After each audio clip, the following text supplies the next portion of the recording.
All right, good morning. Thanks for joining Your News Arizona. We're going to start covering some of the. It's a special hearing out in Minnesota right now on the election. I mean, not on the election. It's on the fraud going on out in Minnesota. So we're going to start Jonathan Julie D in the morning, right about 10 a.m. We're going to cut into this live broadcast. I'm going to share with you guys a little bit on the election fraud going on out there in Minnesota and and all the other fraud they got going on.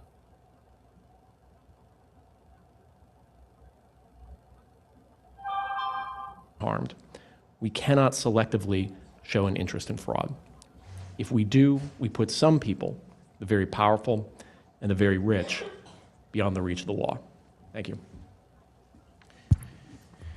Thank you all for your opening statements. We'll now begin the questioning portion of the hearing, and our chair recognizes Mr. Gill from Texas for the first question. Thank you, Mr. Chairman. Thank you for holding this hearing so expeditiously.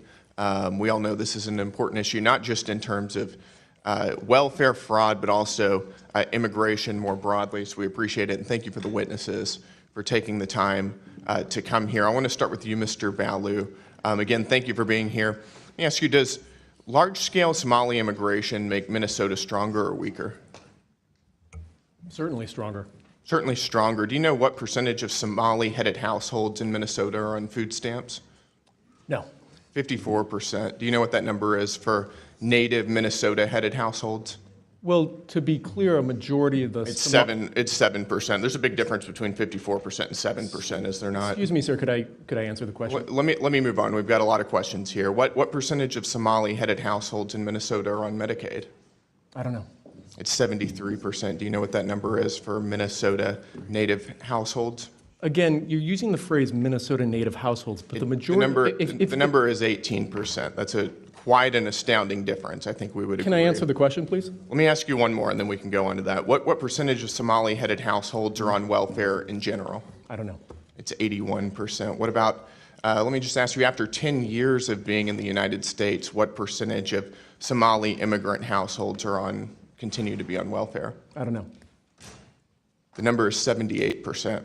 So even after 10 years, 78% of Somali immigrant households continue to be on welfare. Do you know what that number is for native Minnesota-headed households? Again, you're using non-Somali immigrant-headed households. If I can just answer the question, when you're using the phrase native Minnesotans, the majority of Somali Minnesotans are as Minnesotan as any of us. They were born in the United States. It's only 8,000 of the 108,000 Somalis. Nevertheless, the welfare usage is astoundingly different. Let me ask you again, does that make Minnesota stronger or weaker? Again, I'd like the opportunity to answer the question here. Go for so, again, the majority of Somali Minnesotans are born in the United States, as I understand it. Okay, well, what percentage of working-age Somalians who have been in the U.S. for 10 years or more, how many of them speak English very well? I don't know. About half.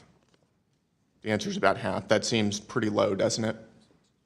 Again, I keep trying to... It doesn't sound like something that makes our country stronger to me, and I think most Americans would agree with me on that. I need to move on. Ms. Robbins, when would you say we concretely knew that widespread welfare fraud was occurring in Minnesota? There have been reports since 2009 from the Office of Legislative Auditor. I would say the credible reports on child care fraud started surfacing 2011 to 2013. So for over a decade? Yes, sir. When do you think Governor Walz knew about this fraud? From the very beginning. He was running for governor in 2018 when there were prosecutions going on, when there was an OLA report, active cases in the news all the time. And what was the Walz administration's response? They actually did nothing when they got into office, and Lieutenant Governor Peggy Flanagan had been on the committee in the legislature that had hearings on child care fraud, and when they got into office, they did put $5 million into a little more money, but nothing changed. But nothing. And let me ask you, Mr. Hudson, thank you for being here. Did those who commit this fraud, do they typically vote for Republicans or Democrats, in your opinion? In my opinion, thank you for qualifying it like that, I would say they most definitely overwhelmingly vote for Democrats. Do they typically donate to Republicans or Democrats? Not to my knowledge. They In your they don't opinion? donate to Republicans, they donate to Democrats, in my opinion, yes. Got it. So would you say this is the Somali population is an important demographic for Democrats to win over politically? Unquestionably. Got it. And do you think it would have hurt Democrats' political standing with the Somali population to investigate this fraud? Very clearly. Got it. So in other words, you're saying that there was a political incentive to cover up widespread Somali fraud. Is that right? 100%. Got it. Let me ask all three of you. Did the Walz administration and Democrats intentionally, in your opinion, overlook this fraud while it was happening for political gain? I'll start with you, Ms. Robbins. Absolutely. We have credible whistleblower reports that the Department of Human Services administration, up to the OIG and the commissioner, met with a group called the Minnesota Minority Child Care Association multiple times, and that they were trying to weaken protections. We wanted, Right. we had several changes we wanted to do, and they opposed all of them. And Mr. Hudson and Ms. Rarick, and then my time is up. I would agree. Absolutely. The whistleblowers confirm it. Got it. Thank you. Chair now recognizes Ranking Member Garcia. Thank you. I just want to clarify one thing. I just want to just be very clear that a vast majority of those Somali Minnesotans are United States citizens, and Somali Americans have as much right to access those services, or any Somalis, as United States members of Congress. They have the same right to access services, and we're talking about U.S. citizens. Let me also just clarify, Mr. Hudson, you said in your opening remarks that I had said that no fraud exists, and I think you can feel free to run the tape. That's not exactly not what I said. What I have been talking about, what's important for us to remember, is that wherever fraud exists, we should take it on, and we should hold folks accountable. And when people commit fraud and people get hurt, there's going to be repercussions, as there should be. We can all agree to that. We want to hold fraudsters accountable. We want to protect the victims and innocent people, so that those that can access services can continue to access services across this country. That's how it should work. But we also know that's not how it should work according to President Trump. Now, let's actually talk about real fraud and some fraudsters. Now, we all know that recently, here in Florida, President Trump granted a get-out-of-jail-free pardon to Philip Esforms. Now, Mr. Esforms is a nursing home mogul convicted of schemes to defraud Medicare and Medicaid of $1.3 billion. Where is that hearing? This guy just didn't steal from taxpayers. He took advantage of thousands of people, admitting them to nursing homes and living facilities that could not help them. His network of doctors gave out dangerous and harmful treatments and prescribing opioids to drug addicts just to make more money. In 2019, when Esforms was sentenced, Trump's own DOJ issued a press release that quoted that the man behind one of the biggest healthcare frauds in history will be spending 20 years in prison. 20 years in prison, the DOJ said. Just 14 months later, Donald Trump let him walk free with a pardon. In October of this year, on his 56th birthday, Esforms was arrested on domestic violence charges. Let's look at another case, another Trump case. Joseph Schwartz, he was sentenced for taking advantage of nursing home residents and workers and defrauding the government of $38 million. Where is that hearing? Schwartz paid lobbyists almost $1 million to secure a pardon from the president, and it worked.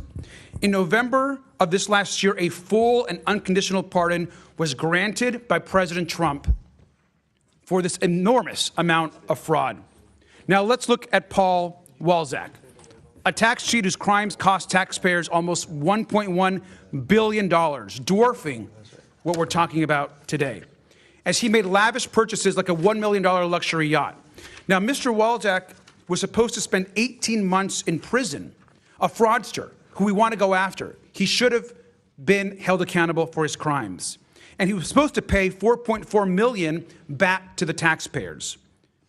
While this pardon application was pending, his mom was invited to a $1 million per person candlelight dinner at Mar-a-Lago with President Trump.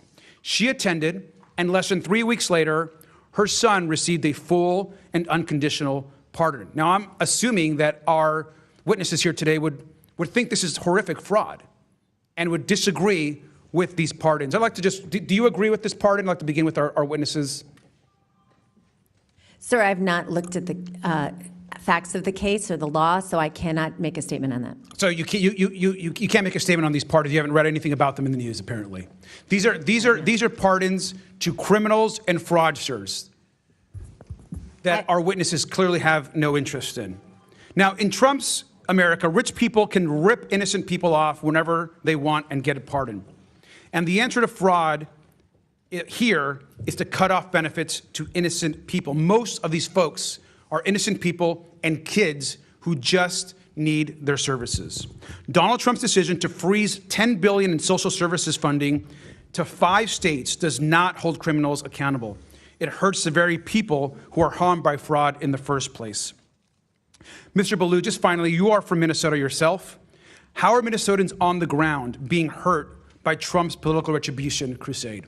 Well, the practical effect is that the pause on payments for child care services and Medicaid services are going to result in hundreds of thousands of the neediest Minnesotans being denied, in some cases, literally life-saving payments.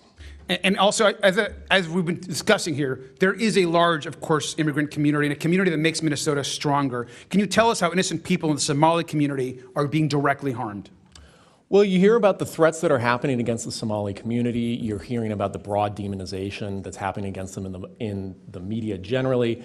I think, I know we're running out of time here, but if you look at the statistics, I believe it's 82 Somali Americans have been indicted so far.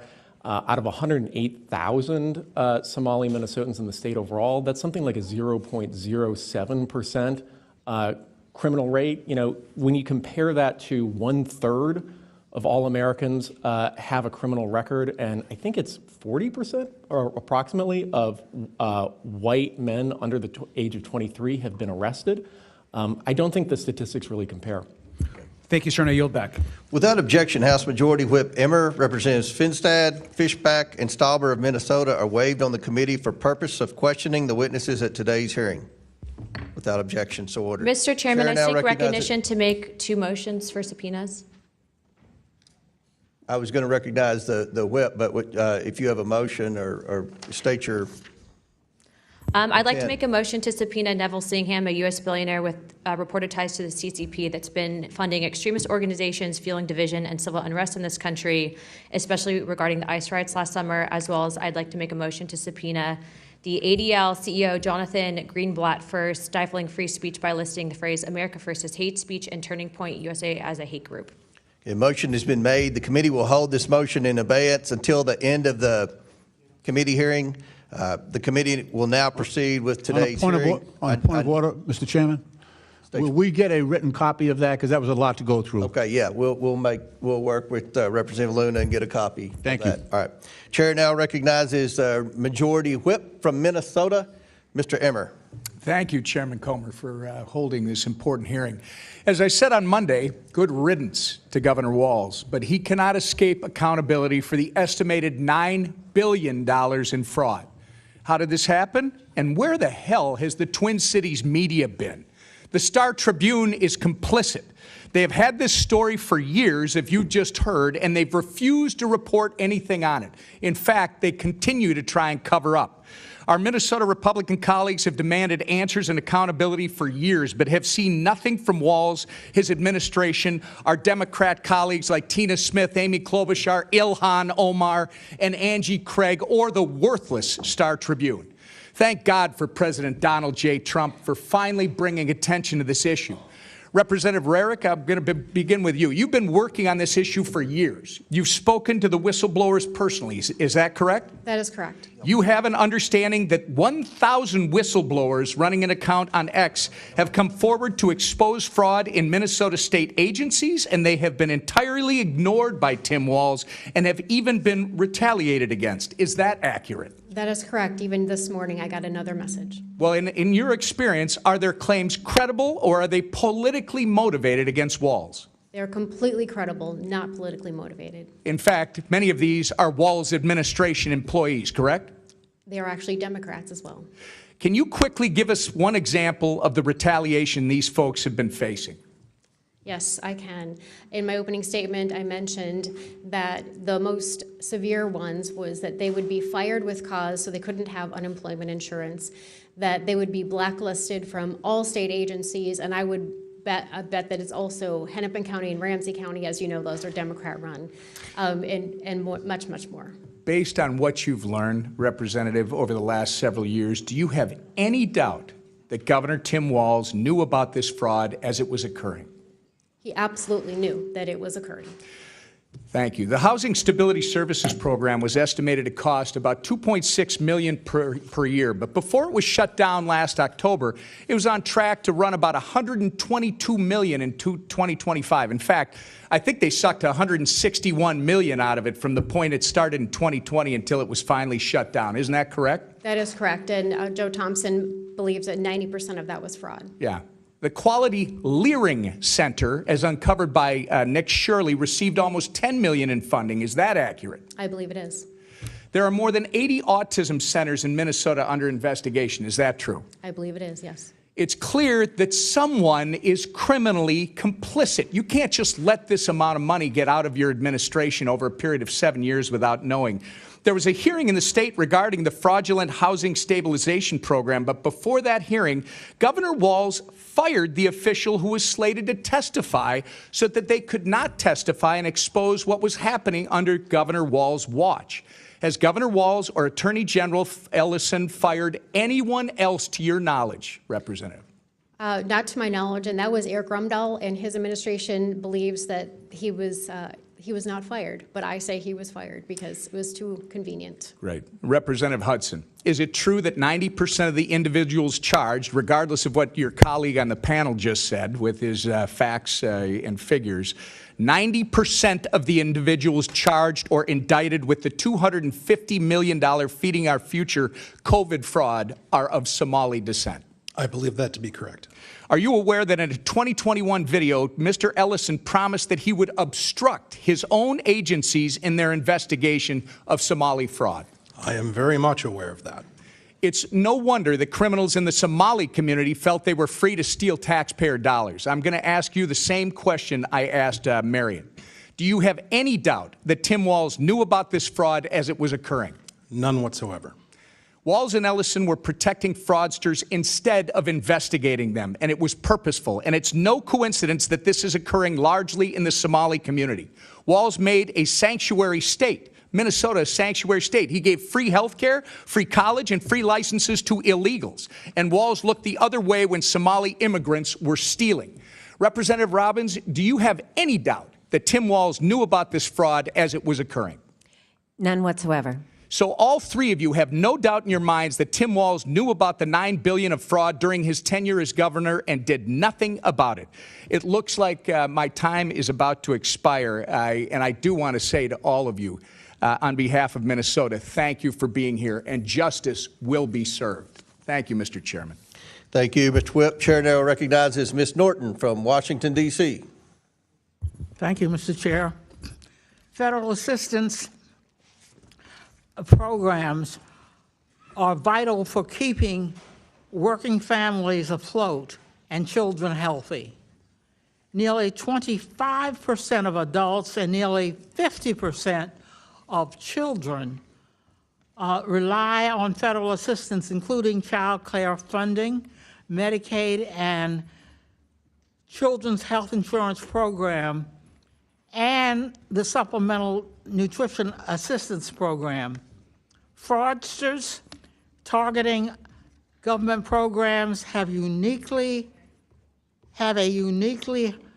harmful impact on Americans.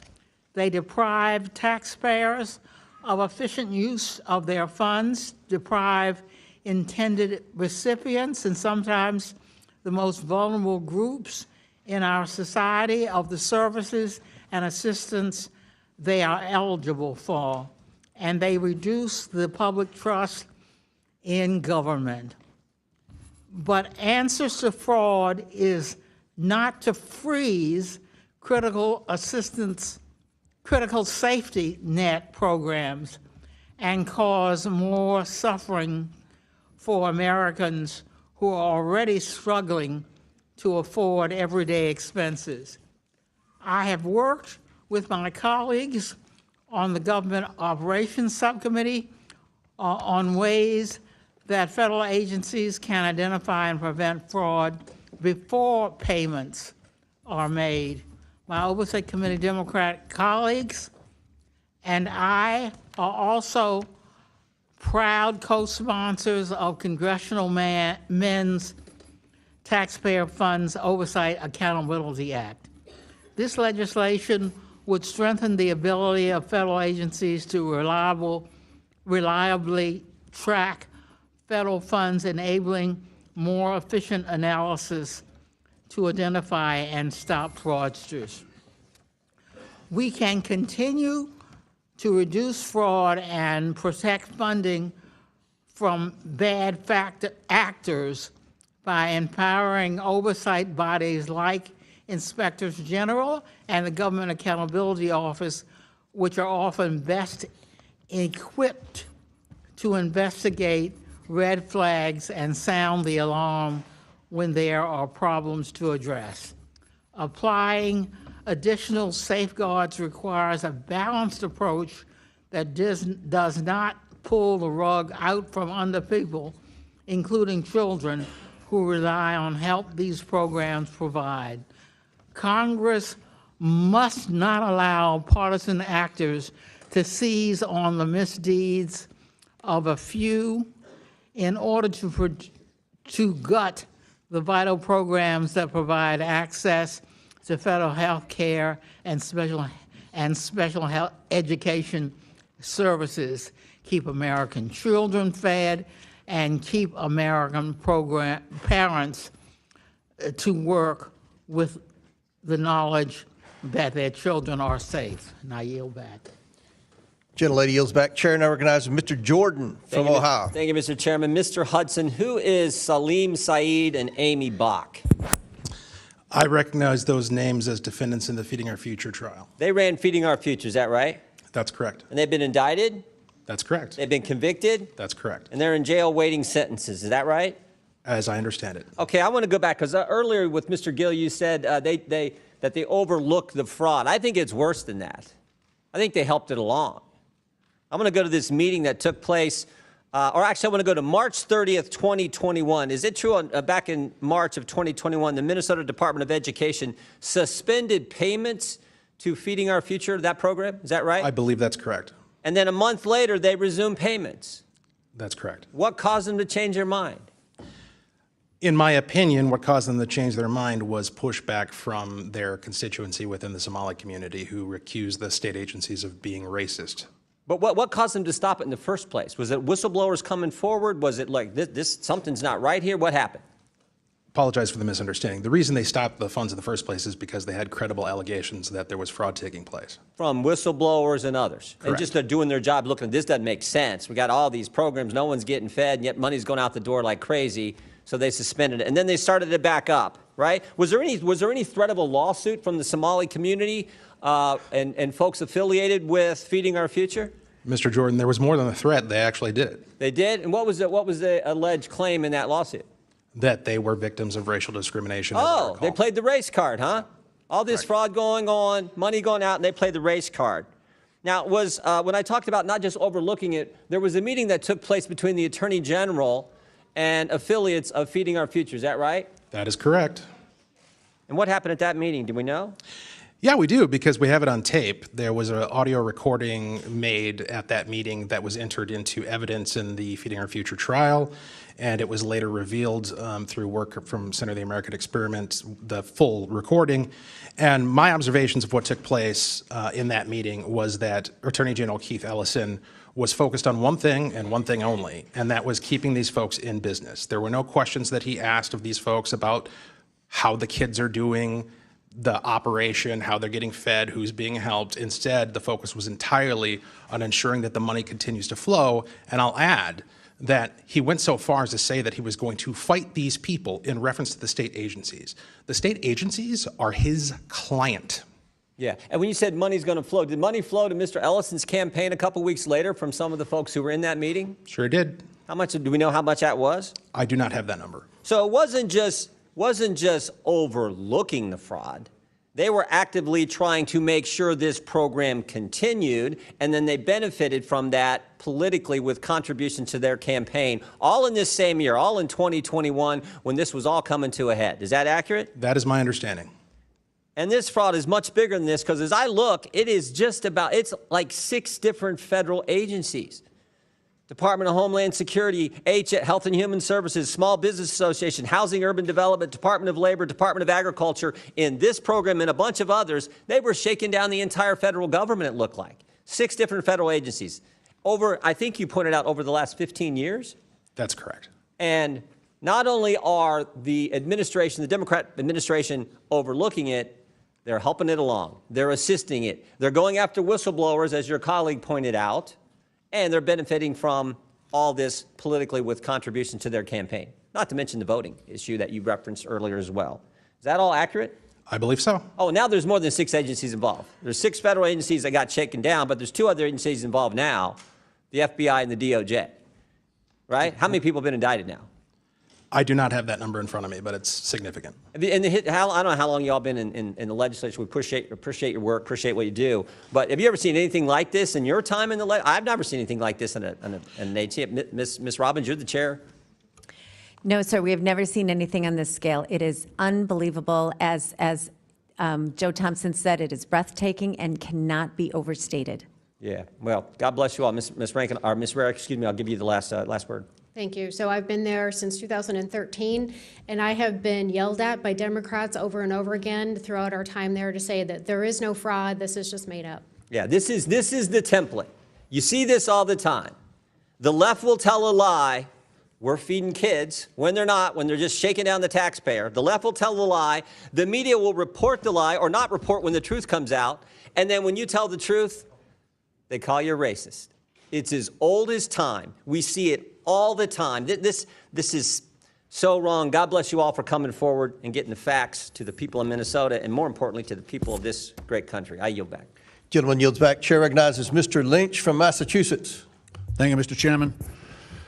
I want to be clear that fraud is unacceptable at any level. However, I did have an opportunity to spend the day with a bunch of my kids in my district at my local Head Start Center in Quincy and the Wahlberg Center. And they actually are able to feed those kids breakfast, lunch, and a snack for $6 a day. And I just want to say from this committee, this investigative committee, if we're really looking for fraud, if we're truly looking for fraud, in addition to all the cases that Mr. Ballou listed, we don't need to go far.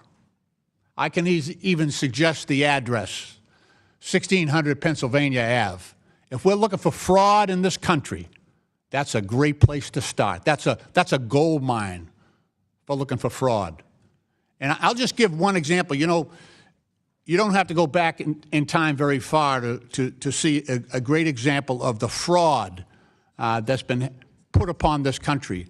Last month, President Trump put his name on the John F. Kennedy Center for the Performing Arts. For those of you who are too young to remember, JFK was a war hero from my state.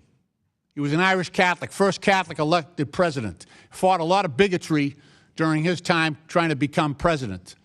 He actually stood up to the Russians. But he was a war hero, a decorated war hero. He's the only United States president who ever have received the Purple Heart. He also received the Medal of Valor from the Navy and the Marine Corps because during World War II, he was commanding a PT boat, PT 109. His vessel was struck by a destroyer in the South Pacific. And he actually risked his life to save his crew members. And after he was assassinated, LBJ, Lyndon Baines Johnson, his successor, and the United States Congress at that time recognized his service and sacrifice to this country by naming the Performing Arts Center after him. He had raised most of the money to build that center, he and Jacqueline Kennedy. And it is shameful It is a case of stolen valor for this president to put his name above the name of John F. Kennedy. That is a fraud being perpetrated on this country right now. And if we're really interested in rooting out fraud, how about starting right there? I have legislation that will take Trump's name off that building and restore it. You know, Congress acknowledged Kennedy's service and sacrifice to our country. He sacrificed everything for this country. And yet we have allowed this to happen, and we have allowed that fraud, that valor to be stolen from John F. Kennedy. It's wrong. It is wrong. And while I know Trump has his supporters and his minions, and there is no depth to the shame that they will stoop to, but we as Americans should defend the history, defend the goodness that has been done by previous leaders. It's ironic that Jacqueline Kennedy actually established the White House Historical Society, and she did so in a manner that she said we should honor every president within the White House, regardless of party, but because of the service and the sacrifice that they have made on behalf of our country. That's a much different sentiment that is held at the White House today when you see the shameful plaques that have been put up by this president denigrating previous presidents and their service to this country. So I hope my colleagues will.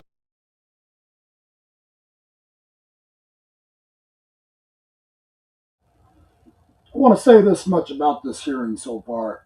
You know, you got the Democrats, they want to point the finger, everything at Donald Trump over their wrongdoings. They don't want to take responsibility for the fraud that they've committed. And this is exactly what we expected in this kind of a shit show of a hearing. And this is just going to continue to be like this, I'm assuming, throughout this whole entire hearing. So just wanted to get that out there. Colleagues will join me in that legislation to restore the John F. Kennedy Center for the Performing Arts and eliminate this fraud, glaring fraud that's being perpetrated on the American people. Mr. Chairman, I yield back. Chair now recognizes Byron Donalds from the great state of Florida. Thank you, Chairman. Before we begin, I have a letter to submit for the record titled Collective Request for Congressional Oversight, Systematic Retaliation and Governance Failure at the Minnesota Department of Human Services. Chairman, this letter was written by the whistleblowers and has been provided to the committee. I want to submit that for the record. Without objection, so ordered. Ms. Rarick, first of all, thank you for your service to the state of Minnesota. I want to refer back to your commentary about a meeting where the Lieutenant Governor of the state of Minnesota, Lieutenant Governor Flanagan, came and admonished these whistleblowers. Can you go into more detail about what was said in this meeting? Thank you, Mr. Congressman. So I don't have any more detail other than what I read into the record. Unfortunately, it was obviously a public meeting, and there were hundreds of DHS employees, so Department of Human Services employees there.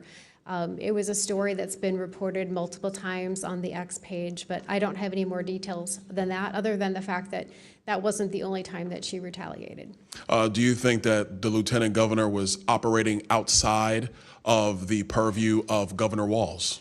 So it's interesting, the timing, and it was before he ran as the vice president, and so she was completely almost tied at the hip with Governor Walz at that time in history. I think it's important for people to understand that in virtually every state in the country, the lieutenant governor is essentially chosen by the governor. And so lieutenant governors typically do not operate outside of the purview of the governor. It's kind of their job to, play QB2, if you will, to the governor. So would it be clear to state that the lieutenant governor's comments trying to railroad whistleblowers, trying to demean whistleblowers and discourage whistleblowers was at the directive of Governor Walz? You can definitely assume that because, like I said, at that moment in time, up until the point where the governor ran for VP, she was seen at literally every press conference. She was in all the meetings. They were tied at the hip. They were always together. So if she was saying it, he had approved it. I'm certain of it. Well, I guess you could say she's kind of a knucklehead too.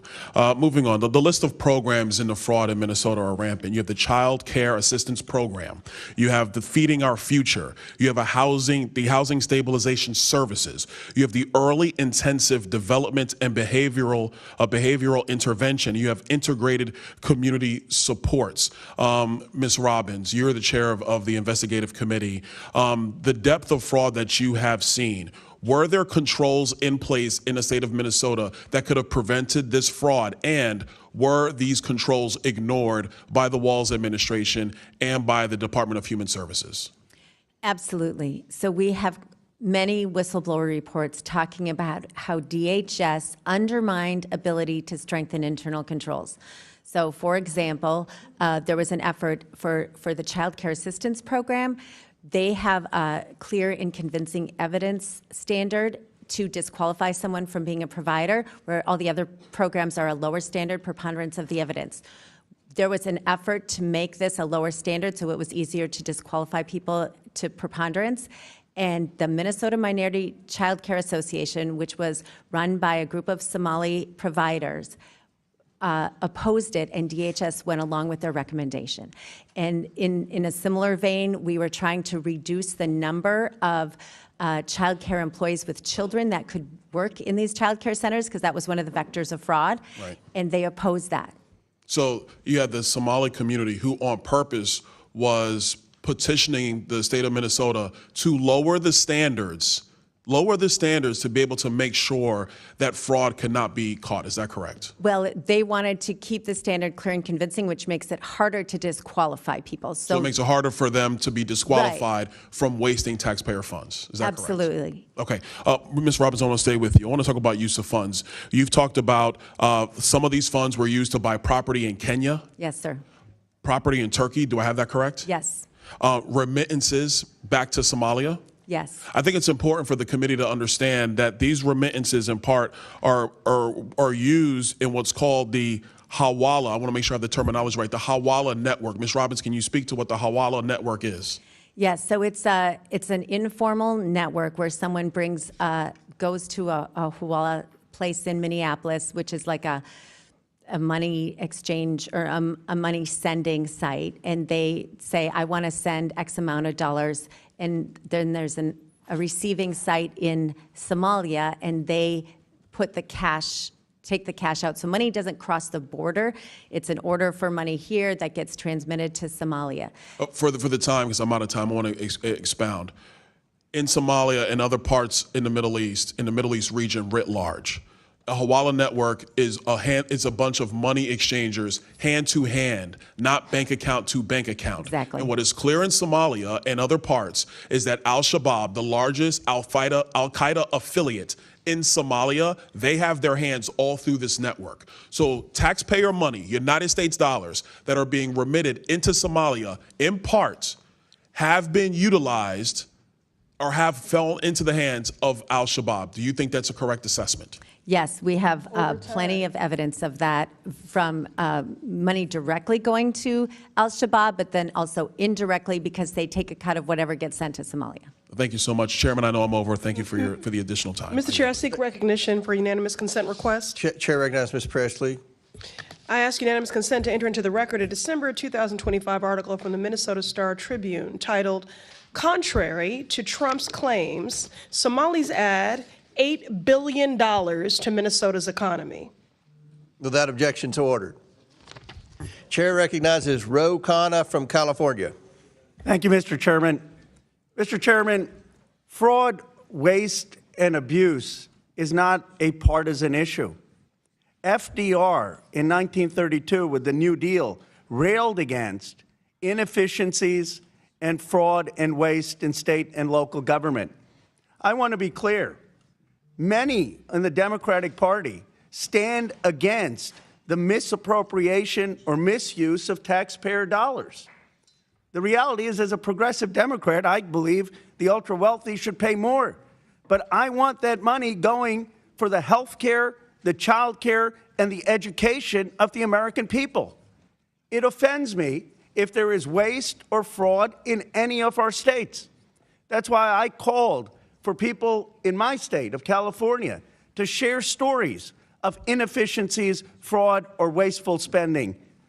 I partnered with the All In podcast to advertise that we need to be responsible stewards of our tax dollars. And I believe we should be doing this for all 50 states. I challenge my colleagues on the Republican side. Let's have an audit of all 50 states to make sure that government money is being spent wisely. We don't need to make these partisan hearings. Every American has a stake in making sure that they have a receipt for where their tax dollars are going. Every American has a stake, if we're going to ask them to pay tax, to make sure that that money isn't being wasted. And I'd like to see this committee work together to stand up for basic fairness of the American taxpayers. I certainly am going to do that in the state of California, and we should be doing that in all 50 states. Thank you, Mr. Chairman. Thank you, Representative Khanna. And I believe you're sincere, and we want to work with you on fraud in any state. If it's a Republican state, Democratic state, we don't care. The mission of this committee is to root out waste, fraud, abuse, and mismanagement, and we would gladly work with you. Thank you, Mr. Chairman. Yes, sir. Mr. Chairman. Mr. Chairman. Chair recognizes Mr. Biggs from Arizona. I have a UC request. Proceed. Thank you. First one is Arizona has recovered just 5% of taxpayer dollars lost in a $2.5 billion Medicaid fraud scheme. Without objection, so ordered. And I'll save the rest for the future. No, I've got a bunch more, but not right now, Mr. Chairman. Okay, all right, thank you. Chair recognizes myself for 5 minutes of questioning.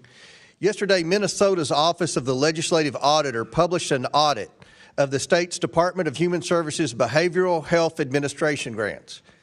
I'd like to enter that report and its cover letter into the record. Without objection, so ordered. The cover letter of this report states, quote, however, during the course of our audit, we identified a number of documents that the Behavioral Health Administration either backdated or created after our audit happened, end quote. It sounds like Governor Tim Walz's Department of Human Services may have been fabricating evidence by creating documentation after the fact to mislead voters, to mislead auditors. This new report noted that one grantee who received nearly $680,000 from this agency for 1 month's work, but could not provide any documentation or proof that any work was actually completed. What's more, and this is the kicker, the report notes that the grant manager who approved this money left the agency within days of approving the grant to take a job with the very same grantee that they approved money for. So very quickly, Representative Roberts, have you ever seen anything like this in your time as a member of the Minnesota's Fraud Prevention and State Agency Oversight Policy Committee? We have heard whistleblower reports of backdating and falsification before, and we also have a record of earlier in the CCAP, the child care fraud, where they would allow the providers to submit records far after the investigation and accept them as true. So clearly this has been a pattern at the agency, and it's unacceptable. Unbelievable. And we want to work with you. We want to work with these whistleblowers. We're serious about this. The Trump administration's on the ground. We want to catch these people, and we want to put them behind bars, and we want to hold any politician that participated in these schemes accountable. Representative Hudson, who's to blame for this dysfunction? Well, the blame can go around quite a bit, but as Tim Walz himself said, the buck stops with him. Representative Robbins, do you have any examples of how the Walz administration blocked investigators from moving forward with high-priority fraud investigations?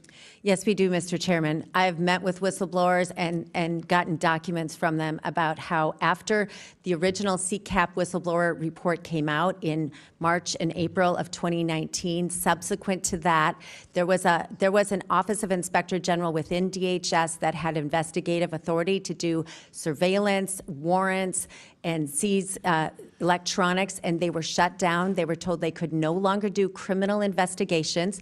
They were told they could no longer meet with the Bureau of Criminal Apprehension agents that were assigned to them without supervisor's approval. And instead, when they found one of the other members talked about how they changed the language. They went from calling it fraud to calling it overbilling. And they created an overbilling committee to all the investigative agents now couldn't do criminal investigations, and they had to flag issues of overbilling, and then a committee would decide if any of that overbilling would be recouped. Committee appointed by Waltz? No, appointed within DHS. Oh, appointed by the own bureaucracy. Yes, so they shut down criminal investigations. They created a committee to call it overbilling and decide if overbilling investigations would even try to recoup this the money. This is evidence that Tim Waltz interfered with investigators who knew there was fraud. The rumors of fraud have been taking place. I've been hearing them for a decade, and yet he interfered to try to obstruct their investigation of fraud. Yes, his agencies shut down criminal investigations. Representative Hudson, we didn't get $9 billion stolen overnight. How did the fraud in Minnesota become so widespread? Well, listen, let me give the maximum benefit of the doubt that these programs were designed for a beneficial legislative intent.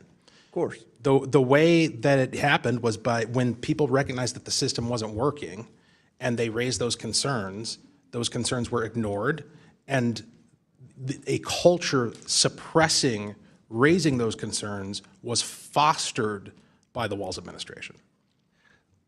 So obviously there was a lack of oversight by the Waltz administration. Why would Governor Waltz let $9 billion in fraud occur?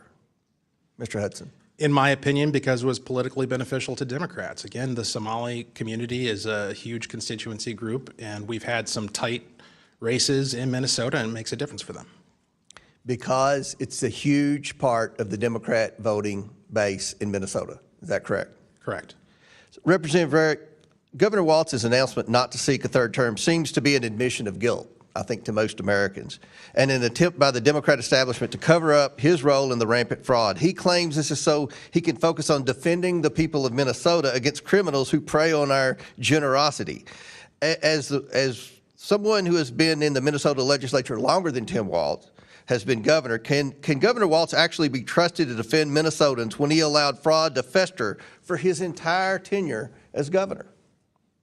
Mr. Chairman, if Governor Walz was serious about stopping fraud, he would have done it in 2019 when he took office. He has done nothing other than appoint commissioners that suppressed fraud and retaliated against their own employees. And just think, this man was almost elected Vice President of the United States. This was the pick for the sitting Vice President of the United States to be the next Vice President of the United States. This is unbelievable. If people aren't held accountable, if people don't go to jail for this, this will continue, not just in Minnesota, but other states. And we're going to do everything we can on this committee to work with you all and every whistleblower in Minnesota and any other of the 49 states who wants to come forward to expose waste, fraud, and abuse. We're going to work with you and eliminate it and hold people accountable. Chair now recognizes Mr. Mfume. Is that right? Mr. Chairman, I just have a UC request. Okay, go ahead. First one is from the American Immigration Council. Immigrants contribute billions to federal and state taxes each year, as well as immigrants do not commit more crimes in the U.S. despite fear-mongering. Without objection, so ordered. Chair now recognizes Mr. Mfume from Maryland. Thank you very much, Mr. Chair. I want to thank you and the ranking member for bringing us together on this today. I have a request for unanimous consent to enter into the record a letter from James Clark, the Inspector General of the Minnesota Department of Human Services, directed to the Fraud Prevention and State Agency Oversight Committee of the House of Representatives in Minnesota, requesting information on the alleged 700 tips that have been received. I'd like to enter that with unanimous consent, Mr. Chair. Without objection, so ordered. Mr. Chair, I know we're up against the clock. Many of us are trying to get to the special briefings on the action that has taken place in Venezuela, and so we are leaving one by one. I do want to try to get a couple of things in before I have to depart also. I want to thank you again. As ranking member of this committee's subcommittee on government operations, it has been my focus to combat waste, fraud, and abuse within the federal government for the last 3.5 years.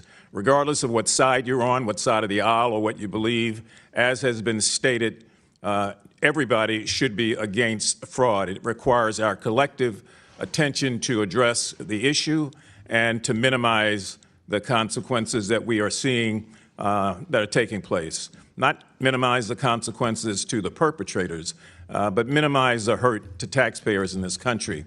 As ranking member of that committee, we have committed ourselves to fight this full and necessary issue over and over again. And I believe that from most of the people I've heard, we all are in concurrence that stealing from taxpayers is the wrong thing, period. Now, the distinguished gentleman from Texas, Mr. Sessions, and I, who is the chairman of that subcommittee, have been working together on a bipartisan basis to create a congressional scorecard to assess the progress of key government spending programs in reducing fraud and improper payments, both through the federal government and through states. Additionally, through the American Rescue Act plan, Congress has provided funding for PRAC, as well as the Pandemic Analytics Center of Excellence to deter, detect, and prevent fraud across multiple state agencies and multiple federal agencies. I've also co-led several bills here in the House that address that type of fraud. Congress should defend these programs that seek to find a way to root out this problem, and we need to do that in a bipartisan, nonpartisan way. The Council of Inspector Generals for Integrity and Efficiency, in their report a year and a half ago to the Congress and to the President, found that every dollar spent on the Office of Inspectors General, as a result, $26 was saved for every one that was spent. Now, that's a return on investment that taxpayers deserve, and unfortunately, the Trump administration illegally defunded CIGIE last year, and I've joined with my colleagues, several of whom on this committee, in leading several letters to oppose that unlawful set of firings of inspector generals. I urge this administration again and my colleagues to restore the congressionally designated funding to CIGIE and the offices of inspectors general so that we might be able to continue the work necessary to combat waste, fraud, and abuse. Before I yield, I want to thank Mr. O'Connor for his comments that this issue should be nonpartisan, that when we make it something other than that, we take away from our ability to bring about change, and we in some sort of way chip away at the sort of belief that the public has that we are really serious about doing something here. So it was concerning to me also to have heard some of the xenophobia that began earlier in this hearing, Mr. Chairman. Differences versus similarities. And when we do that, we create the problems that we always are trying to do away with. Asking witnesses to give their opinion of Somalis as a general group of Americans. Asking witnesses their opinion. Do you think they vote for Democrats? Do you think they just give money to Democrats? Asking their opinion. What is your opinion of Somalians? We might as well say, what is your opinion of Jews? What is your opinion of black people? What is your opinion of Latinos? That sort of thing, although it may sound good and play to the issue, creates a slippery slope. I want to caution people, a slippery slope. We heard earlier that of over 100,000 Somalis in this country, 87 were indicted in Minnesota. That comes out to 0.087%. Those sort of things create, I think, the disbelief that a lot of people have that we're about doing the business that we ought to do, and it gets back to the point that the gentleman from California raised, that we've got to find a way to keep this from being partisan and to keep it from being subjective. I would yield back, Mr. Chair. Gentlemen, you're right. Chair recognizes Mr. Biggs before I go to Mr. Crane. Mr. Biggs, you have a UC? Yes, sir. First one is Tim Waltz claims he fired people amid fraud scandals but won't name names. Next one, Waltz appointees failed to stop rampant Minnesota fraud. Next one, exclusive DHS insider claims systemic issues in addressing fraud. Next one, here's what the Trump administration is doing to crush Minnesota's fraud epidemic. Next one, Minnesota Fraud Committee Chair claims Waltz turned a blind eye to fraud warnings for years, and I'll yield back. Without objection, so ordered. Chair recognizes the gentleman from Arizona, Mr. Crane, for 5 minutes. Thank you, Mr. Chairman. Grateful to have elected officials from Minnesota here today who can provide more intimate information regarding this mind-blowing fraud. coming from the Somali community in Minnesota. According to Assistant U.S. Attorney Joe Thompson, there is an estimated $9 billion or more in fraud. Many obviously believe that this is just the tip of the iceberg. I want to thank and acknowledge the independent reporters Nick Shirley and Dave Hawk who broke this story wide open. Today, I'm introducing a bill to award Nick Shirley with the Congressional Medal for his explosive work in exposing astronomical fraud in Minnesota. And the reason I'm doing this is because the American people are sick and tired of this, and they're sick and tired of mainstream media not covering any of it. The biggest question that most Americans, however, have is this: is this incompetence at the executive level with the governor and attorney general? Are they involved and complicit? I'm going to start with you, Ms. Robbins. Thank you, sir. My understanding is that they were certainly aware of the fraud and they did nothing to stop it. And there were plenty of opportunities. And their commissioners and their agencies also undermined efforts to tighten internal controls. And according to Ms. Rarick, I believe you said that they were actually going after whistleblowers to suppress the expose of this fraud. Is that correct? That is what the whistleblowers have said repeatedly. Thank you. One thing that is so alarming is the reporting that many of these fraudulent companies are then donating the stolen money back to the same Democrats that are protecting them and advocate for these very programs. Is that correct, Mr. Hudson? I would agree with that statement. Well, we just had one of my Democrat colleagues said these are just opinions. Do you know, are these guys donating money back to Democrats? Yes, they are. I'd like to enter into the record, Mr. Chairman, an article from Breitbart News saying, with the title being Database Searches Show Somali Fraudsters Funding Democrat Politicians. So these aren't opinions. Without objection. There's actually reporting on this. Are you guys aware? You guys are elected officials in Minnesota, right? Are you guys aware of the reporting that some of the stolen money is getting funneled back to the Islamic terror group Al-Shabaab in Somalia?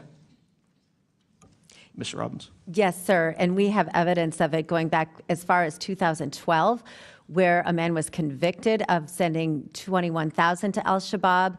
In 2011, 2 Minnesota women were convicted of sending money to different groups. Someone else, we have multiple references of how the Al-Shabaab takes a cut when the money gets to Somalia through the Hawala network. So I think there's ample evidence on this and federal convictions. Yeah, that's outrageous. Obviously, one of the biggest reasons so many Americans are outraged by this massive exposure is because we generously and often foolishly allow immigrants and people into our country, and then they rob the American people blind while our debt skyrockets and the American people struggle to make ends meet. Are you guys hearing from your constituents the same outrage that I'm hearing from mine about this issue? Minnesotans are fed up. Everywhere I go in the state, Minnesotans are so frustrated. As I said in my opening remarks, we are a highly taxed state, and they are angry that this much of their money, $9 billion, is being absconded by criminals. Mr. Hudson, are you just hearing from Republicans on this, or are Democrat constituents like, oh my God, I'm struggling to put my kids in school, struggling to make ends meet, and my tax dollars are being robbed by people, and then they're sending it all over the place, and this is complete fraud. What is going on, and why hasn't anything been done about it? I'll give you a personal example. So my family, my in-laws in particular, are politically diverse. A lot of them vote for Democrats, and they're fairly apolitical. They're not like me, all plugged in. And so I kind of use them as a bellwether for what the people are thinking. Across the board, everybody is upset about this fraud. And I'm guessing when you guys bring this up, whether it's to the Walz administration, whether it's to the AG, the number one thing that comes back at you is you're a racist, you're a white supremacist, or you're an Islamophobe. As we've seen Governor Walz now trying to answer for these questions, he's doing it at the national level. Do you guys hear the same thing at the state level as well?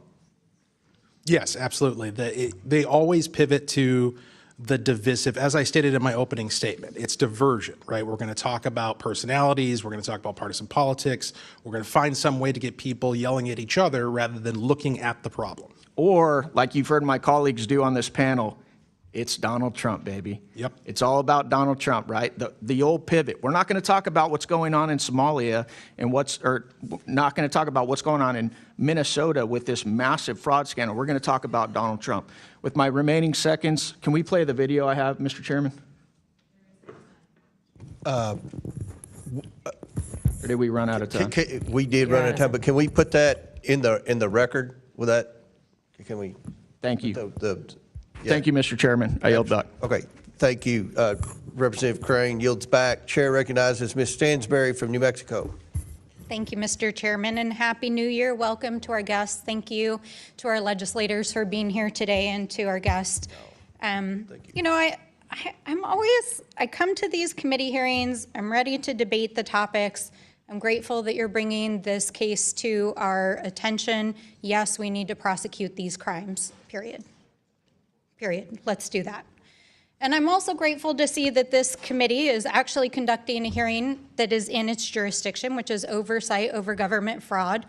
But I do have to say, to my colleague's point that was just made, that I am surprised to see the focus, given that the President of the United States and the administration are engaged in fraudulent behavior literally daily, including just a few days ago, invading a foreign country, using the United States military to take their oil, and notifying oil and gas companies before the United States Congress, and the president claiming last night that he is personally going to control the oil and give government kickbacks to oil and gas companies. So why are we not investigating that? It definitely gives you the impression that there's a double standard in this country. I also want to say that I'm troubled to see that this hearing is being held in conjunction with an announcement that the administration made just yesterday that they were going to freeze $10 billion in federal funding for childcare and family assistance to 5 states across the country. And if you watched the president's crazy address yesterday, you heard him say it himself. But I want to say one thing, because my colleagues have pointed out all about weaponizing the government for political purposes. Well, these 5 states happen to have one thing in common. They all have Democratic governors and gubernatorial elections this year. Is this a coincidence? I don't think so, my friends. And this, of course, comes after weeks of viral videos from a young man YouTuber who was literally creeping around daycares by himself, making claims about fraud that were not there. And then the vice president and the FBI director were retweeting these videos without even verifying if they were true, unleashing a furor of anti-immigrant and anti-Somali hate across the country, wherein thousands of Somali people got targeted and harassed, including by the President of the United States, who literally used his platform as the President of the United States to call an entire community garbage. He literally said that. So we're not accusing people of being xenophobic and racist. They are being xenophobic and racist, including the President of the United States. And I want to say, for one, that I stand with the Somali and the immigrant community standing here today. But there's a bigger policy point here, which is that this is being used as a politically expedient moment to take away the immigration status of Somalis in the United States as part of the mass deportation plan of this administration. And it is also being used by the 2025ers in this administration to freeze critical programs that we know low-income families depend on, and which they call part of the woke agenda. This is part of a larger effort to defund these programs, as we are seeing across these 5 states.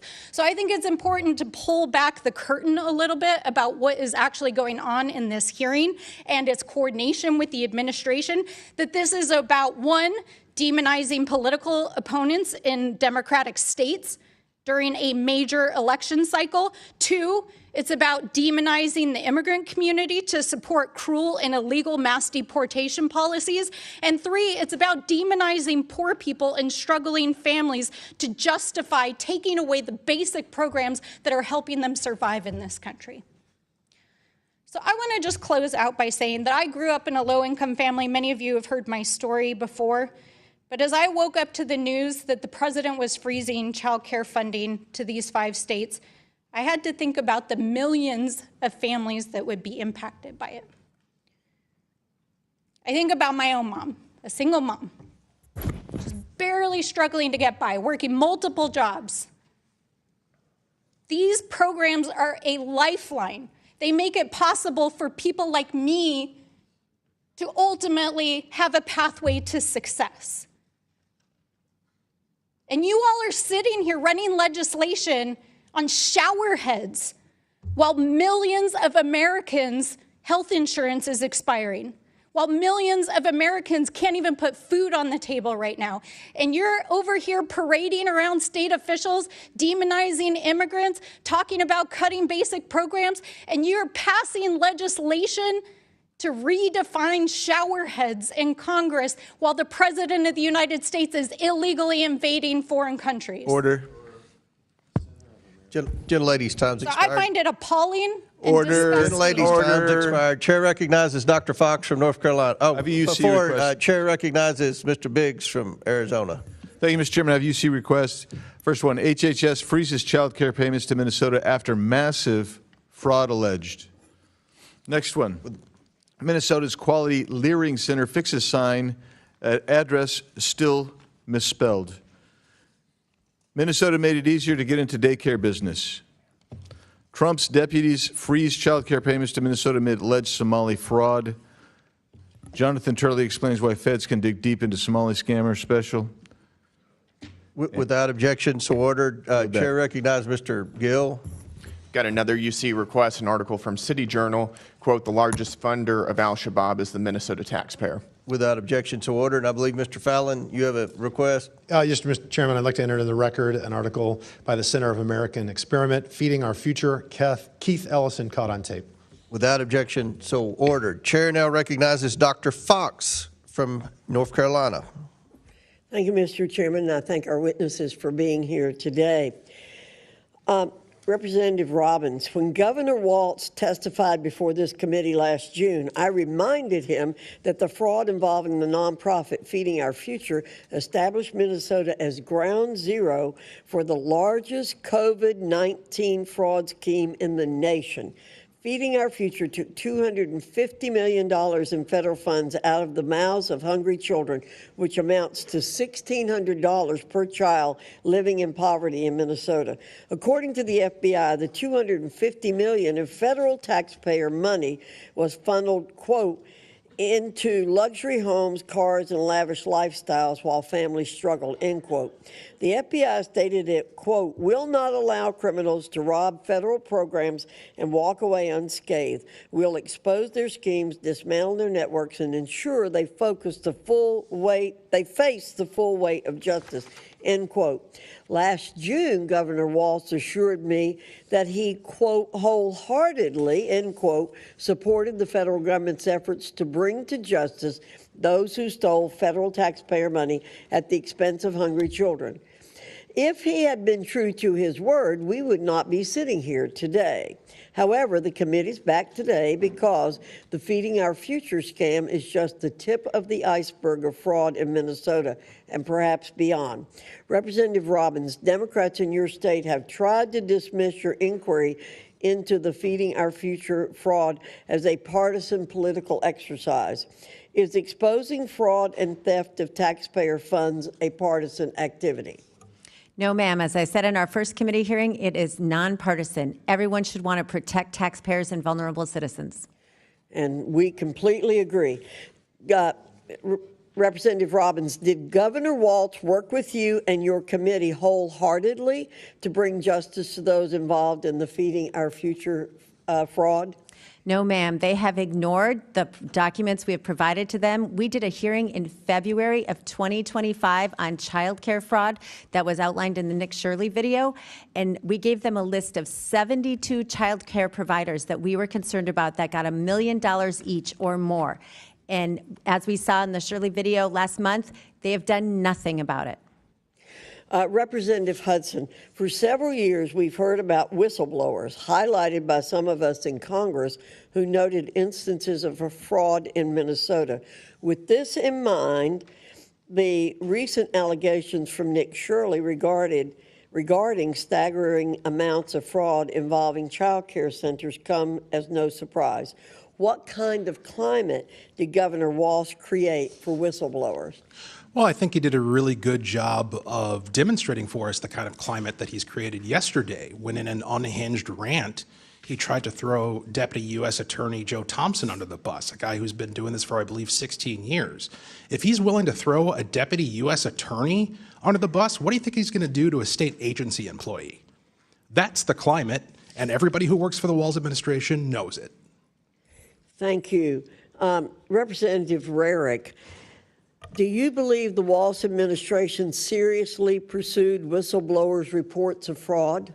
I think that the Walz administration seriously retaliated against whistleblowers and ignored them and dismissed them. And, in my opening statement, I talked about the threats of firing them and blacklisting them and things like that. So that's what the Walz administration focused on. Representative Rarick, innocent American taxpayers are collateral damage in the Democrats' reckless disregard for taxpayer funds. Hard-working Americans and their communities are left to pay the price. What lessons can other states and federal officials take from your work to expose the stunning amount of fraud and the network of those who enabled it that you all have exposed in Minnesota? Yeah, the answer to that is very simple, and that is if you just do simple, basic good governance like reconciliation and a few other financial controls, you won't have the problems that you have here. And if you don't retaliate against your employees, your frontline workers that point out fraud, you won't have this problem either. Representative Hudson, do you have anything you'd like to add to that? Yes, absolutely. You have to have a culture of good faith, and that is what is lacking in Minnesota. There is not a culture of good faith. And you see a very strange strategy going on right now with Minnesota Democrats, where every day they're denying this problem, which really strikes me as bizarre because we know there are more prosecutions coming. So what are they going to say as story after story drops, and we can cite time and date where they said it wasn't a problem? Thank you. And Mr. Chairman, I'd like to note that it was the Education and Workforce Committee when I was chair that first brought this issue to the public's attention, and we got nowhere under a Democrat administration. Thank you, Mr. Chairman. I yield back. Exactly correct. Thank you, Dr. Fox. Chair recognizes Ms. Summer Lee from Pennsylvania. Thank you, Mr. Chair. I think like so many people on this committee have already articulated, nobody here believes that rooting out fraud and waste and abuse is not a top priority of this committee, of our caucus, of their conference. It is. If you're on this committee, it is the top charge that we all undertake incredibly seriously. But I think, like so many things with the modern Republican Party, it's like you're skulking right around the edge of things, but too often, your bigotry, the Republican Party's own bigotry, is imprisoning them and keeping them from ever actually doing something that helps, not harms, the American people. And this is another one of those instances, right? When it's a person of color, if it's 2 or 3, it's a pattern, and the entire community must be indicted. But if it's 100 Republicans, it's just not bad. Neither here nor there, because it's important. That's why we have routinely held hearings where we actually go over with the Government Accountability Office their high-risk list. We take it seriously. But the tone of this hearing seems to be a hypocritical witch hunt. It's hard to take it as anything but that, rather than an actual oversight effort. Our federal government currently has the tools to catch and prevent waste, fraud, and abuse. It's how the alleged fraud in Minnesota was caught by the Biden administration in the first place. Mr. Blue, as a former federal prosecutor, you're familiar with some of the tools that we have, correct? Yes. Just briefly, could you please verify the following tools for me? Yes or no? Does the Government Accountability Office work to reduce waste, fraud, and abuse? Yes. Do inspectors generals work towards these goals? Absolutely. What about the Council of the Inspectors General on Integrity and Efficiency? Yes. Are whistleblowers important to rooting out waste, fraud, and abuse? Absolutely. Has the Trump administration helped or hurt these tools? Certainly hurt it by disbanding the Council for Inspectors General and then ultimately firing 19 IGs. Thank you. That's right. Again and again, Trump has attacked the oversight mechanisms within the federal government. He illegally fired 17 inspectors general and other key personnel. He goes after whistleblowers and he tries to roll back their protections. He routinely ignores the rampant corruption within his own administration. Republicans have turned a blind eye to all of this. They have held no hearings on these actions. And this hearing today isn't even about fraud generally within the federal benefits system, which we would welcome. Republicans have cherry-picked a blue state and an immigrant population, vulnerable, to demonize. To be clear, Minnesota is not the only state with a fraud problem. To truly tackle waste, fraud, and abuse, we need to approach the issue with a scalpel, not a mallet. Discovering that people are committing fraud in the federal program does not mean we should smash the whole thing and end it. It means its oversight mechanisms need to be improved. That's why it's so disappointing to see that the Minnesota House Fraud Prevention Committee that our witness, the Honorable Kristen Robbins, chairs, has issued no reports on these uncovered schemes. It hasn't advanced any legislation to address the issue or even shared whistleblower reports with their Democratic colleagues. They've just held a bunch of hearings and generated headlines, something our committee is all too familiar with. This hearing is not an effort by Republicans to improve social service programs. It's an excuse to end them and to punish Democratic-led states. This has always been the plan. It's why Republicans' so-called big, beautiful bill is estimated to cut more than $1 trillion from Medicaid and CHIP benefits and cut SNAP for 40 million people, the very children or folks with disabilities who were mentioned in the opening statements. Trump has also already taken advantage of the situation in Minnesota. After a YouTuber harassed and posted unsubstantiated claims of fraud against child care centers, HHS froze child care funding to Minnesota, which would affect more than 23,000 children. Just yesterday, Trump also froze approximately $10 billion in funding for programs supporting child care, social services, grants, and cash assistance in not only Minnesota, but in other Democratic-led states of California, Colorado, New York, and Illinois. No matter what party we're elected to, we represent the people of our district, Democrat or Republican. We represent as the federal government all people of all states, irrespective of how they voted. That's a charge that I took, and I would like and hope that you all would do the same. When so many of these social service programs are being gutted and defunded, fraud becomes even more harmful, as that means even less money is going to people who need it. People need these programs. This situation should be an opportunity to take a deep look at the programs and improve their oversight abilities, not an excuse to cut them entirely. If we care about the most vulnerable, if we care about the most marginalized, this is an opportunity to do so, and I welcome us to actually do that one day. Thanks, I yield back. Ms. Lee, the IGs are hired to identify fraud. They haven't identified fraud. The IGs have failed. But anyway. You all have failed. No, you all continue to fail. We've done nothing. You've had the gavel, Mr. Comer. We barely do hearings on anything that actually affects change. You have power here, and yet you don't do anything. Yes, he actually initiated this, sir, but thank you so much for your opinion. You have failed. I yield it back. Chair recognizes Mr. Perry from Pennsylvania for 5 minutes. Thank the chairman. And I'd just like to point out to everybody that at this very moment, we're going to consider an appropriations bill that had an earmark in it for $1 million for another Somali-led organization whose family has ties and convictions to ISIS and fentanyl-related addiction. And I think it's very difficult to just, for all of us to determine what's legitimate and what's not. But I would just ask if the committee will play the video that Mr. Crane had referred to for me at this time. Can you stop the, okay, go ahead.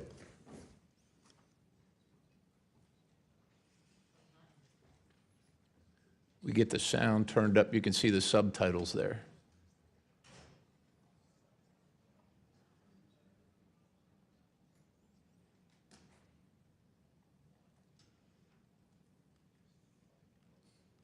if you'll notice the campaign contribution at the bottom for $4,700,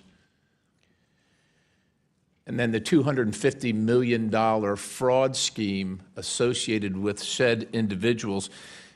Listen, ladies and gentlemen, it's not me calling out one community or another, one individual, representative or another. It's fraud. Representative Robbins, Hudson, and Rarick, thanks for your service. I know it's difficult, and you're operating in difficult circumstances where it doesn't sound like you got a lot of support.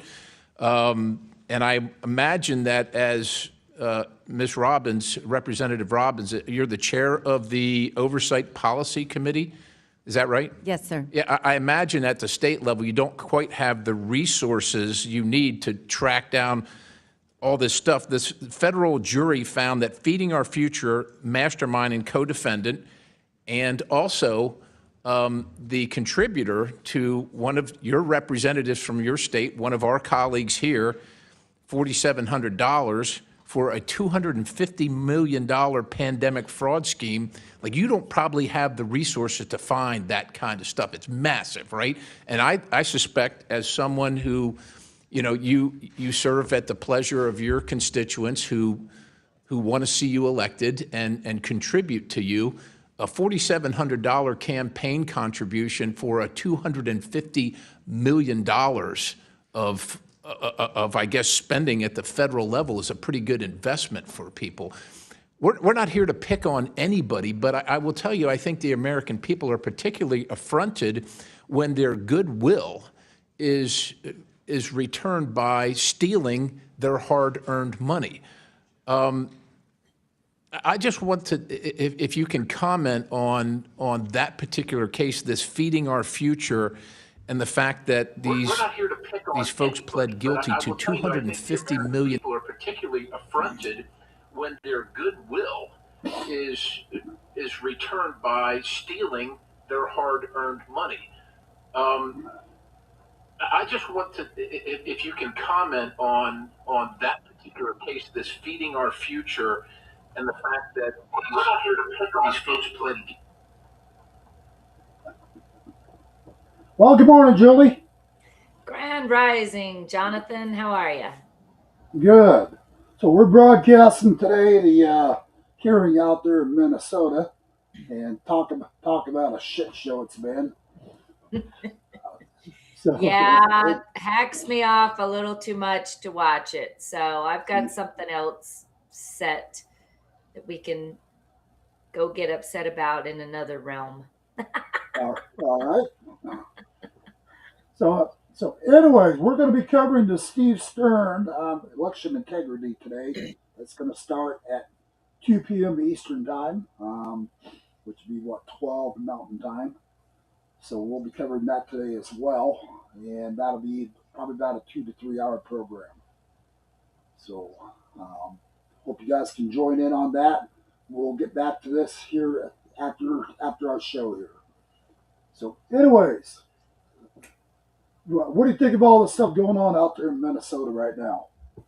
A dog and pony show. I'll tell you what, they're throwing everything at Donald Trump they possibly can throw at. It is absolutely ridiculous. Yeah, they're blaming him for all the fraud out there in Minnesota.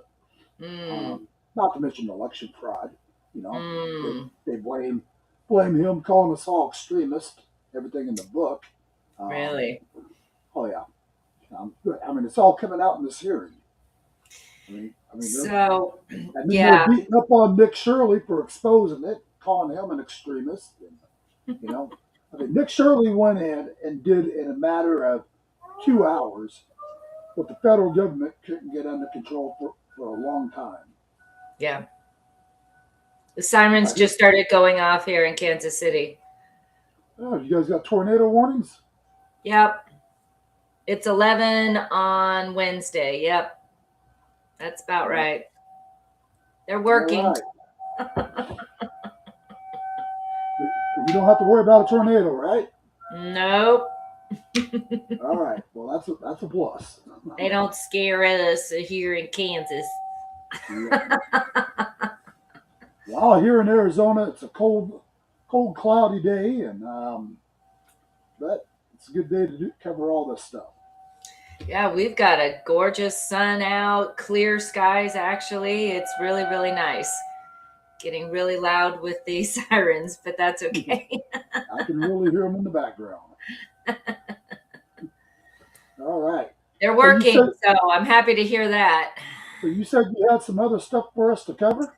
Yeah, so, we were going over the Miss Laura Logan going rogue and the whistleblower. So it actually ties into what we're watching with the with what you're watching live, because this guy talks about exactly what happened to him as a whistleblower.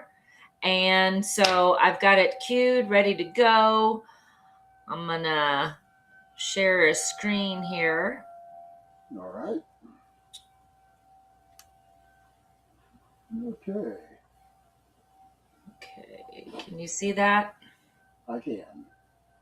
Okay, and then here we go. The part where they try to get you to sign off on this document and say that you planned and with all these Yes, other it was done. agencies, and you didn't. I refused. You refused to do it. Yes. You became a whistleblower. You reported it to the IG. Yes, I reported it to Glenn Fine. It was at the time the Inspector General Yes, of DOJ. who was pending nomination to become the IG. At the DOD. Yes, So he was already an IG. he had been DOJ. Yes. And it, of course, would have blown back directly on the chair of the SIGI, who was Michael Horowitz. And then what happens? I'm gone. They fire you? Oh, yeah, absolutely. Screaming and yelling and, a whole bit. And all of that. But here's what was really bad. Yeah. I get brought into the office with Glenn Fine. And Glenn Fine sits across the table from me like this. And he says, Tim, Hey, Julie, Yeah. I just want you to you know might that mute your mic. Oh, there'll be no sorry, harm thanks. to you. There'll be no, there'll be no like written record. We won't punish you. I had never even received an evaluation. I want to think about that for a minute. Nobody had even said, Tim, you're like the best thing since sliced bread, or Tim, you are the reason I went into government, to get rid of you. Nothing. I'd never received anything. The only thing I had received was you were doing a great job, until I refused to play ball. So he sat across from me and he said, you're going to be fine. So then a month and a half later, I get what's called the SF-50, which is like your permanent record. Remember, I had 35 years of service already. I'd gone from enlisted all the way through. I'd worked, first time in my whole life. And I'm looking at this. And you were a colonel. Yes. And I'm looking at this document and it says, fired, unsuitable for government service. So I called him up and I said, Glenn Fine, you sat right across from me and you told me this wouldn't happen. And he said, oh, well, I don't know. My staff will reach out to you. So his deputy, the deputy inspector general, says, we want you to sign a non-disclosure agreement. And if you sign this non-disclosure agreement and you promise not to say anything or sue us, and not go to work for the DOD-IG for like 5 years or some crazy thing, we'll change your SF-50. So I wrote back to him and I said, what you just did is a crime. Yeah.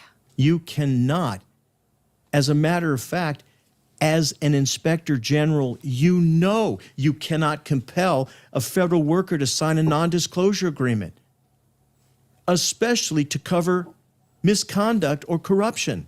I said, come on, you got to be doing a better job. I know you were an Army colonel at one time, reservist, but come on, you know you can't do this. Well, guess who is now running the DOD-IG? That same guy. What's his name? Stevens, former Colonel, U.S. Army Reserve Colonel Stevens. Are they all just worthless? Yes. Every single one of them, every IG. I would say this. I can't speak for them all because I don't know them all, but I would say this. If I were running this show and it was one of my commands, Yeah. if I didn't think you were wearing the brand, You wouldn't ride the horse for me. I'll tell you that right now, because it's only fair for my boss to look at me and say, you're responsible for whatever this is. But does the president have the power to fire them, Absolutely, 100%. Dismissed tomorrow. including the SIGI? Funny you should say that. They took the funding from the SIGI, but now when it came time, they said they needed to fund the SIGI. And the champion of that effort was Senator Charles Grassley. Wow. Okay, when did that happen? That wasn't so long ago. No, it's the last couple of weeks, because you got the NDAA, the National Defense Authorization Act, right? Yes. So the argument is, remember, it's an independent entity inside the DOD, or in Department of in the executive branch. So Yeah. technically, it belongs to the president. Yeah, because it's But in it's the an executive independent branch. entity. And Congress says we need to fund it. So Trump pulled the funding, Yes. and Grassley said we got to fund it. Yeah. And why? Because it's an What command and reason control. did he give? Because it's a command. Well, because, effectiveness and efficiency of the government. Sure, and there's been so Elon much Musk of. proved, which Elon Musk proved isn't happening. And they got rid of him Yes. and tried to stop Doge. In fact, did stop Doge. Yes. But I have a funny feeling that the American public understands that good people will do good things. And I strongly believe in that. support Elon Musk's efforts for one reason and one reason only. He didn't have to do it. He chose to. He's a wealthy man. He didn't wake up one morning and just say, I think I'm just going to go over there and just get kicked in the head. Well, it gives him power and influence. I mean, I don't know if he cares about Sure. that. I'm not saying, but it's just, I guess, but how much more? well, it gave, I should say. But he didn't have to do it, is my point. He didn't say, I'm going to give up everything. No, he did not have to do it. He volunteered to do this. And quite frankly, that's supposed to be a good thing. Sure. Okay, but now, I want.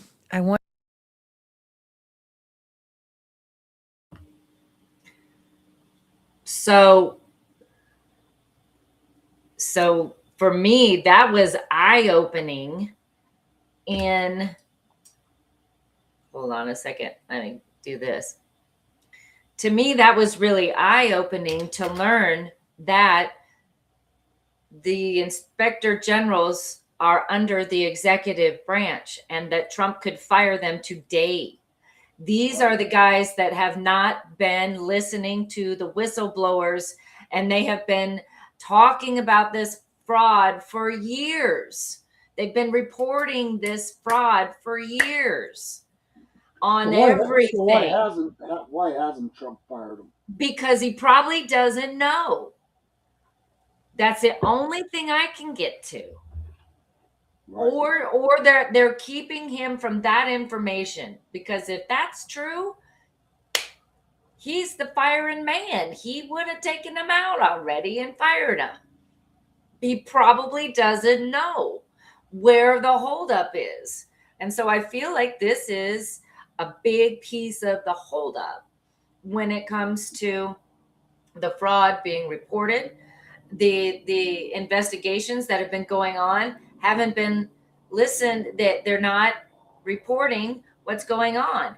Then you've got Bondi not taking action. Again, investigation after investigation after investigation, but then nothing happens. So if Trump can go in and fire them now, I think that would be amazing. Yeah, that's kind of like today's hearing out there in Minnesota. Yeah, it's stupid that hearing is going on the way it is. Yep. It's just absolute dog and freaking pony show. Yep. And they need to be locked up, and the Insurrection Act has to have to freaking happen. I mean, this is just stupid.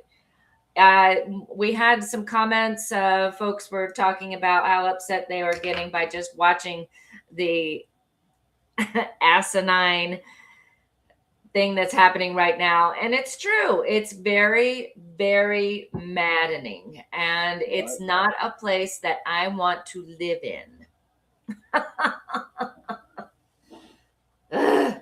Well, I think I think a lot of these people, kind of like I've been saying, Julie, I think a lot of these people have been bought and paid for. Oh, all of them have I been. mean, these guys are I being think paid they off. all have been, except for these attempted whistleblowers that are trying to do the right thing. And it's true. And what he says is true. When you are a federal employee, you have a different standard that you must report fraud, waste, and abuse. It is a requirement. And so now everything that I look at, it seems to state, yes, tell us where we're failing in covering up the fraud that we're going to continue to do. Right. Right. So it's a mess. Yeah, I mean, so much evidence has come out. A lot of it's evidence that we already knew about. Right. You know, that we know, but the basic, the average Joe on the street doesn't know, because the media is tied in with the Democratic National Convention Party, blah, blah, blah, blah, blah. All roads lead back to them lying to us and protecting their assets. Right.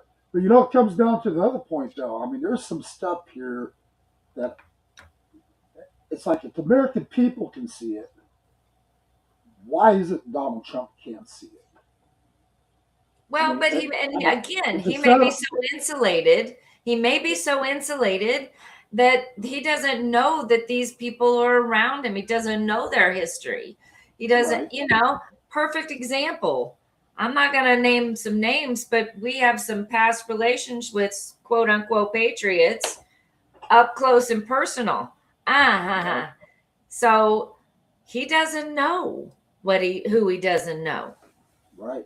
People put on a very fake persona. They put on, you know, their hoity-toity ways and airs, and then they throw money, and that's the other thing. I mean, it's just money that's not theirs. That's the other part. So, well, and again, you know, like right now, these guys are really going after Nick Shirley. I mean, right in this hearing, you know, they're talking about, you know, what an extremist he is, blah, blah, blah, everything in the book, all because he exposed their asses, you know. And the reality is, you know, he did it live. I mean, he didn't do it pre-recorded. That right. was live Well, feed. and this is good. Look, this is he's just the whipping boy at this point when it comes to the tipping point, I think. And the news knows they're going down. They know they're going down because they don't have viewers like they used to. All their numbers are crap. And anytime they show up anywhere, people, average, ordinary people will say fake news. They won't even talk to them. So, you know, I think it is all fake news. Every last bit of it. I mean, every last bit of it except us at this point, you know? I mean, that's why I called out Fox News down there at the America Fest when we're down there. I called them out right out in front of all their audience. And I said, why are you guys lying to the American people? Yep. This is curious. I'm going to shut my microphone off because they're running the sirens again. It's 11:15. I'm not sure if they do it twice. If anybody in the Kansas City area, do you know if we run the emergency sirens twice in one day? Weird. Maybe you got some kind of other emergency going on. I'd love that. Well, the way this world is, nothing at this point would surprise me. Yeah, right. But yeah, I think when it comes to next steps, you know. Oh, hey, you know what? The Hilton. Let's get on that subject real quick. So I got them exposing them the other day, and I called them up and did that phone call with them. The evidence came out to where, I mean, they were sitting there telling people, well, we got rid of that hotel chain and we're not allowing this anymore. Mm-hmm. The next thing you know, several other Hiltons did it. Yep. The same exact damn thing. where Yep. they weren't letting ICE agents, um, have lodging there. Mm-hmm. And so it's coming out. I mean, Oh, yeah. and the Hilton, their stocks, I think dropped like 70%. Wow. Yeah, I mean, Wow. they absolutely crashed their own stocks yesterday, and probably today as well. Yeah. Actually, speaking of which, I'm gonna just see where their stocks are at today. Okay, let's see, Hilton stocks.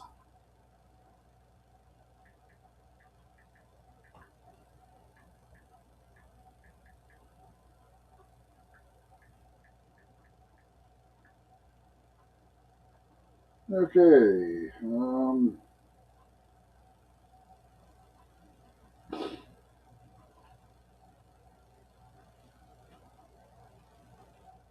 yeah, they crashed again today, it looks like.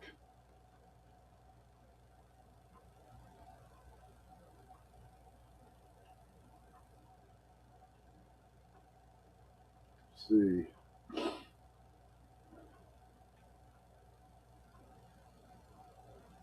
Yeah, well, it says they fell nearly 3% on Wednesday after the hotel giant reported mixed.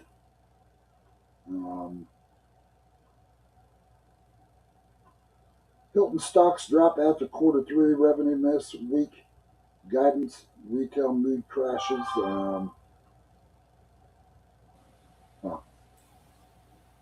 So, anyways, I think they're sinking their own ship, is what they're doing.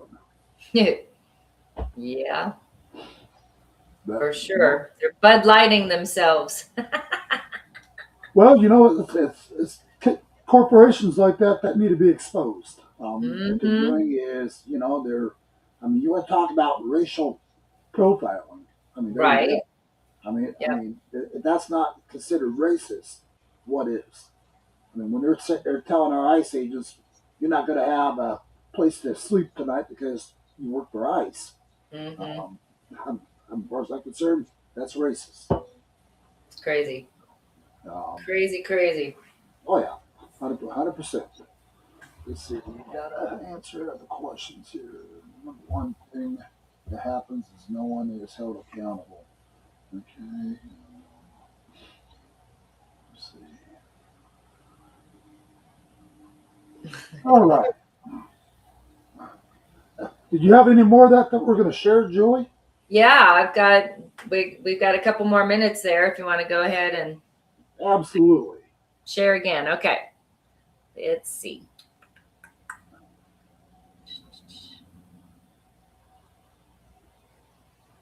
All right. I want us to go into a little bit of this history and what is happening. But before we do that, the part that I think is so critical for people to understand is how all of this plays into where we are right now. Because it has, I've been talking to a lot of other people inside the administration, inside various agencies, some outside of them. And universally, what I hear is the same over and over again. They are being blocked and prevented Yes. from doing their jobs. It's not correct. just this executive order on weaponization of government that hasn't been fulfilled. Most of President, if not all, of President Trump's initiatives remain unlegislated Yes. and can all be reversed. Immediately with his pen stroke. And it's even worse than that because in, for example, with USAID, there are, over 140 restraining orders that have been issued by the organizations who had their funding stopped. And what that has done is put a hold on the government's cuts. And so that money is still being paid to the Yes. Treasury for those organizations. It's being held at the Treasury. They're not able to hand it over to those organizations. But what it's effectively doing is accruing. And so the strategy that I have witnessed and that many other people that I have spoken to have witnessed is one of stalling, right? We're going to wait it out. And initially I thought, well, that means wait it out, right? for Trump's first term.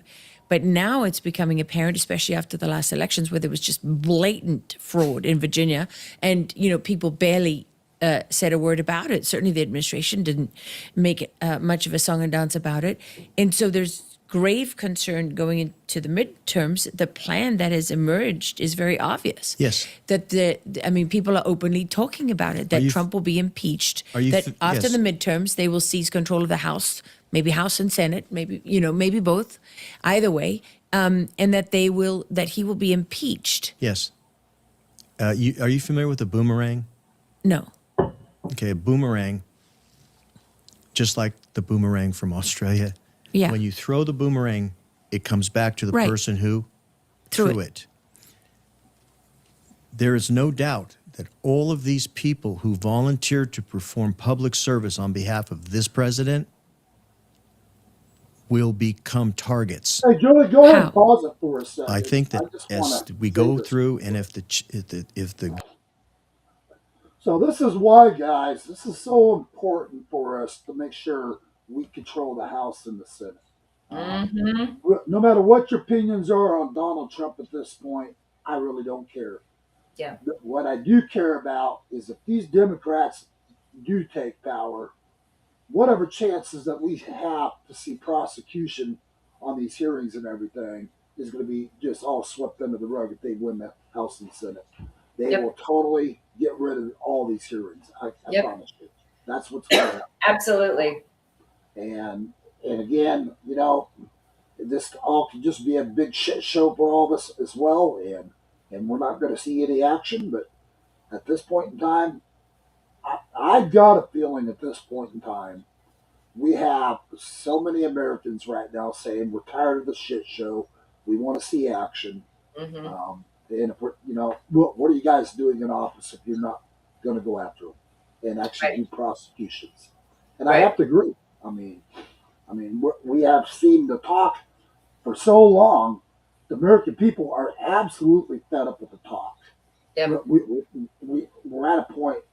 It's either we're going to see action, or you know what? As far as I'm concerned, vote people out of office and get people in office that's going to take action.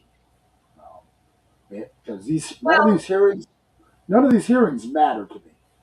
What matters at the end of the day is seeing prosecution. Because I already know they have the evidence in hand. They have it. So why are we even worried about these hearings? Start making arrests. Exactly. Yeah. Exactly. The hearings aren't going to be doing a damn thing except let's look over here in order to kill the clock so that you can't come after us, right? And arrests have to happen. Their accountability, this fraud is criminal, okay? We're talking criminal level. It's got to go and people need to be picked up. And I think that because it's everywhere, the only way it's going to have to roll is through an insurrection act, because these states have not been protecting our citizens to the extent that they've needed to. At first, I thought it was just going to be the Democratic states where they have the sanctuary cities, right? Right. Mm-hmm. I don't believe that's the case. I think it's every state that has perpetuated war basically by frauding us on its own citizens. So if it's really restoring the republic, it's at that state level, and the states have not been protecting us the way that they've been needing to. Hence the enemy's domestic, not foreign. Is my microphone coming in clear today? It's clear, but not very loud. So it still kind of seems muffled? Yes. All right. So I'm not sure what's going on with it. Me neither. All right. So that might have to replace my mic. Yeah, I might have to. Yeah.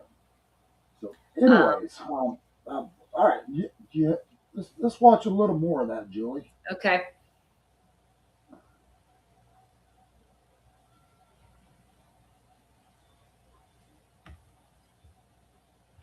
Guard changes in the House or the Senate, Here you go. they will be brought up on the very charges that the weaponization working group is supposed to be doing. They will not be given a pass. So you need to explain that. What exactly do you mean? The very work that the weaponization working group is supposed to be doing, they're supposed to be ferreting out corruption. You know, sort of like what we gave to the court. Right. They will use that.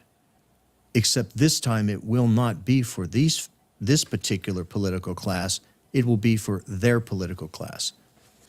So if I understand what you're saying is, it won't be the people who carried out the fraud, the waste, the abuse, and the corruption, the seditious conspirators who have tried to overthrow the government, who have weaponized Yes. the Department of Justice, who weaponized the FBI, who Yes. weaponized the intel agencies. It won't be them. They won't be going down for their crimes. No. It will be all of the people from the president down Yes. who are currently in positions of power and authority, who are in office. Who are abrogating their responsibility to stand tall and do the people's work. Right. Which is to hold these people accountable. So the price that they will pay will be, they'll be held accountable for the crimes they were supposed to fix. And didn't. Yes, that's called a boomerang. So that's a setup. Yes. It's also called a setup. Yes, of course. Okay, so this may be counterintuitive for some people, and so I just want to be certain that people really grasp what we're talking about. So instead of the people who've actually committed crimes being held accountable for those crimes, the people who are now in office, In power. who have taken an oath, and this is the key, right? Because Yes. that oath legally binds them. Yes.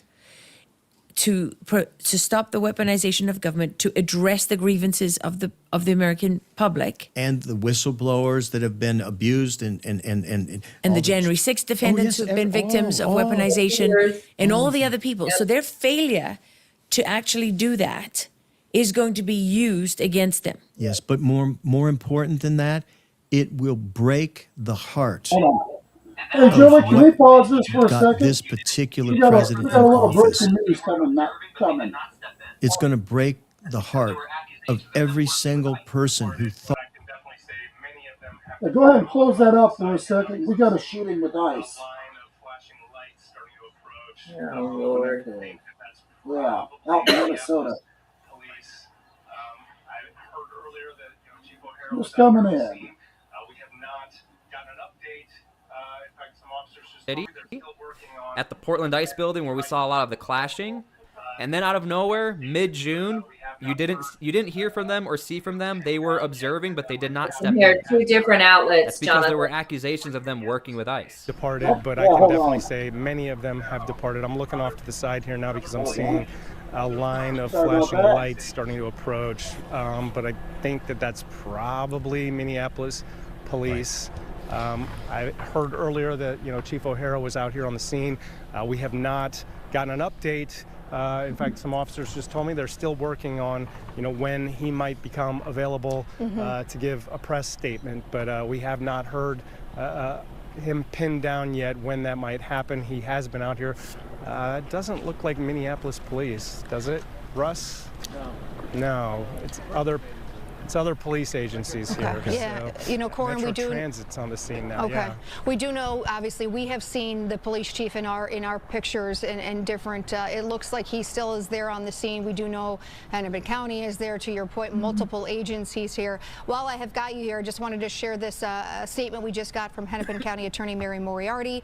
Releasing this, we are aware of the shooting at 34th and Portland. We have been in contact with law enforcement leaders, the Attorney General, the Governor's office throughout the morning, and are pushing hard for a local investigation, which is the only way to ensure full transparency and. Yeah, guys, again, I will be looking at, there's going to be a lot of different aspects here. I mean, I can only imagine what the police chief is going to say, again, considering the mayor just really shifted this blame of chaos to ICE.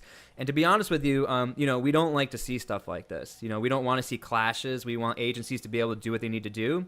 protesters do have the right to protest, but when it starts to cross that line and you see the clashes, this is what happens in a lot of these sanctuary cities. And so as far as the political fallout and the different sides of the story, I mean, I'm really curious what the reactions are going to be to this investigation. And this, in my opinion, I think will really set the tone for what's to come. Because, and I don't think this is going to happen, I hope it does, if the mayor and the police chief... All right, we're going to go ahead and do a little follow-up on that later, Julie. Okay. Anyways, it's an ICE shooting out there, and it sounds like they're blaming ICE for it. So I'll have some more intel coming in shortly. So sorry, I didn't mean to cut into your broadcast. No, it's good. It's okay. That just came Things in. are happening everywhere. Yeah, I expect we're going to see a lot of tensions out there in Minnesota. Mm-hmm. Especially with all these hearings going on right now, all the corruption being exposed. Yep. And now you have an ICE shooting on top of it. So, and it's a mess. And they're going to do everything in their power to point the finger at ICE, I guarantee you. Yep. Because right now, Minnesota has been caught with their pants down. So they're trying their best to shift it totally against the Republicans for everything. It's just absolutely mind-boggling. Well, it's a little hard to shift the truth. Yeah, well, it is, and yet. Yeah. For how long now have we been told that men can play in women's sports? Yeah, no. Oh. So, all right, we're ready to go back to what we were watching. Okay, we're ready. Okay, cool. Let's see this one. There you go.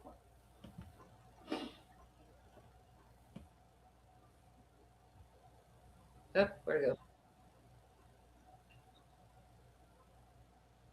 Is it there? No, I don't see it. Try it again. Okay, hold on. Hold on. Give me your share screen. Oh, okay.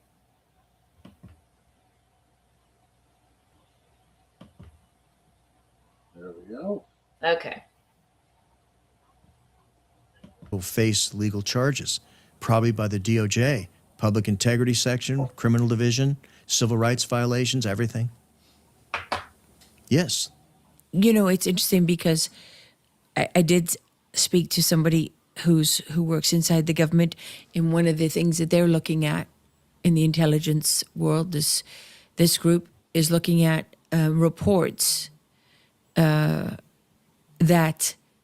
the law firm Perkins Coie, which is, very famous for Mark Elias, they were heavily involved in Russia collusion. In fact, they even had an FBI agent had an office inside Perkins Coie, right?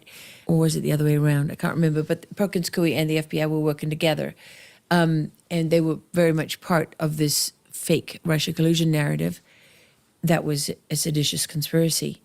These people are preparing legislation to make administrative functions in the government. Failure to perform those administrative functions can expose the administrators to the death penalty. Is that even conceivable to you? Yes. Why?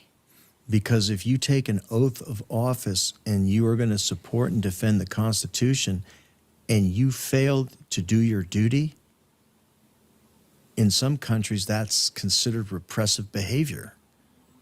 Because you're allowing that fraud, waste, and Yes. abuse to continue. So that's what a boomerang is. So basically, we gave you. In other words, this is like a chalice. You've been given the golden chalice. But it's poisoned. Yes, yes. So you have a choice. You either put the chalice down, Yeah. or you have to ultimately drink from it. Wow. And we're watching you. It's just insane. Just part of me says that this is pure insanity, that these people who are, in theory, right, caught Because Oh, they are. there They is are a caught. plethora of evidence stretching literally from here to Timbuktu and back 15 times that shows that they are guilty. I mean, Tulsi Gabbard, the director of national intelligence, stood next to Carolyn Levitt, the press secretary at the White House, the president's press secretary, and said, here's the evidence of a seditious conspiracy that was run by people like John Brennan, Yes. Barack Obama, Biden was involved, Comey was involved, Clapper was involved, directors of the CIA, directors of national intelligence, directors of the FBI, that all of these people were involved. We've done an investigation, and here's the evidence. Here are the transcripts, here are the records. You've got the director of the FBI, Kash Patel, is out there saying, we found all these burn bags of all this evidence that they tried to conceal, so there's evidence of a cover-up. You have all of these people. These investigations have been done. You've had James Comer at Oversight say that they've made referrals. You yourself know because you've handed over Yes. hundreds of documents and pages of evidence Ready for prosecution. of corruption within the government. So we know the evidence exists. Yes. We watched the crimes. We literally witnessed the United States, the people of this country, we, the people, are witnesses to these crimes. Yes. We watched John Brennan go on television say that President Trump was a Russian spy, that Putin was his handler. We watched them say things under oath that they contradicted in private testimony. So we know they lied before Congress. The evidence is there. We witnessed these crimes taking place. And now the people responsible for these crimes who appear to be caught, you have an administration in place who was not guilty of those crimes, who've enacted legislation, who have taken an oath of office, who said we're going to prosecute these crimes. Therefore, reasons that escape most of the people who voted for them have not done so. And this is going to be the poison chalice from Yes. which they have all drunk. Yes. That is going to put them down Yes. once and for all. And they're going to ultimately, and it breaks my heart to say this, they're ultimately going to discover the difference between public service and arduous public service.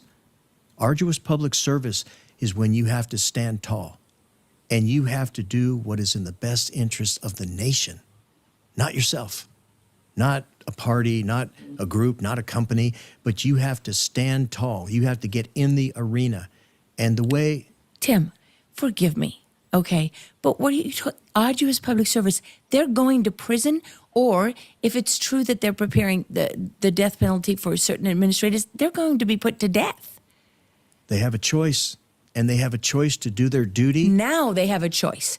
But if this happens, they won't have a choice then. Right, but technically, if we honestly look at this, isn't that why they're taking the money? They purportedly are doing their duty. We're telling them, do your duty. They cannot claim that we didn't do our part. This is the heartbreak. When, as an officer, I have duty. No one ever had to tell me to do my duty. Okay, but they still have the chance to do their duty now. 100%. In fact, Janine Pirro, if she got this letter, she needs to. And all these people on this letter, they all need to be demanding answers. The vice president needs to demand answers. A lot more than that. An assistant United States attorney claimed to be representing not only the United States of America, but her before she was even sworn into office. So he needs to be criminally charged. Yes, for committing a fraud upon the court. Not just removed from his job, because that's the other thing they like to do is they just fire people. No, it's a criminal charge, and we went to the judge and told him that. We wanted him to rule on that. And the judge knows it. Yes, he knows that. Has he ruled on it? No, he simply doesn't want to hear the case. Again, don't want to hear the case. And this is what they do, right? Time and time again, they come up with a reason to say why they don't have to hear the case. Well, I don't want to speak out of school, but there's a Hey, reason Julie, they call don't them close Boasberg's the screen. boys. I just want to say this. Is he real one quick. of this guy, Ali? Is he one of yeah. Boasberg's boys? Yeah, yeah. What do you mean by that? Because you can't just throw that out there, right? Without So this is what we call, folks, corrupt judges around the country. This is why Yep. we've been exposed. This is why we've been exposing them. We have been witnessing some arrests now being made on these corrupt judges. But judges like this right here that does not want to hear this kind of a case when the evidence is in the hand, justice needs to be served, and that Yep. judge as well needs to be tried and dealt with accordingly. And that this has to happen. And Right. the Trump administration needs to find a way around these judges and get a higher up judge to actually prosecute these judges. Well, and that's why Insurrection Act under the Uniform Code of Military Justice is the way to go, because they will be installing the military code, which is actually above the maritime law that we're currently under. So, yeah, it's showing the corruption, but at the same time, it's time for the proper law to come in and be installed. Well, That this is where I needs have to say, Julie, I 100% agree with you on every bit of this. This has to be done. I mean, It has to. We have watched. Because, and I know, and I get it to a certain degree that they want to do it by the book, legally. But when your fucking legal system is so fucking corrupt, there's no way that this can be undone outside of military people coming in and picking up that corrupt judge. Yeah. Right? Well, I And agree all with the you. other ones. It's going to take a military code of conduct and a military tribunal court to have to deal with this kind of crap going on here in America. Because yes, obviously, it's so just like this hearing today, I don't see jack shit coming out of this besides the Democrats are throwing mud at the Republicans throwing mud at the Democrats, saying, "Well, right back in your face." Well, guess what? These kind of hearings don't get us anywhere. What does get us somewhere is if we hold what you're talking about and hold these people accountable under this kind of jurisdiction, then we're going to start seeing prosecutions. And I agree, it's got to be done. It has to be done. And again, I'm going to reach out to my buddy Roger Stone. I know Roger can get this over to Donald Trump. Yes. And I think he doesn't know. I really think he's too insulated. I think there's people around him that continue to be corrupt, and they have their own agendas. And those agendas are not to make America better again, great again. Matter of fact, here, hold on a second. I'm going to share this with Roger on my Telegram now. Good. Yeah, So those of you guys out there watching today, we also have Your News Arizona on Telegram now. So you guys are welcome to join our Telegram page. And we put a lot of stuff on Telegram that we're not going to put out on here as well. So you guys can check that out. And hold on here. And we got Roger Stone on our Telegram page as well. So you guys can come check it out. Love it. Let's see. Okay. And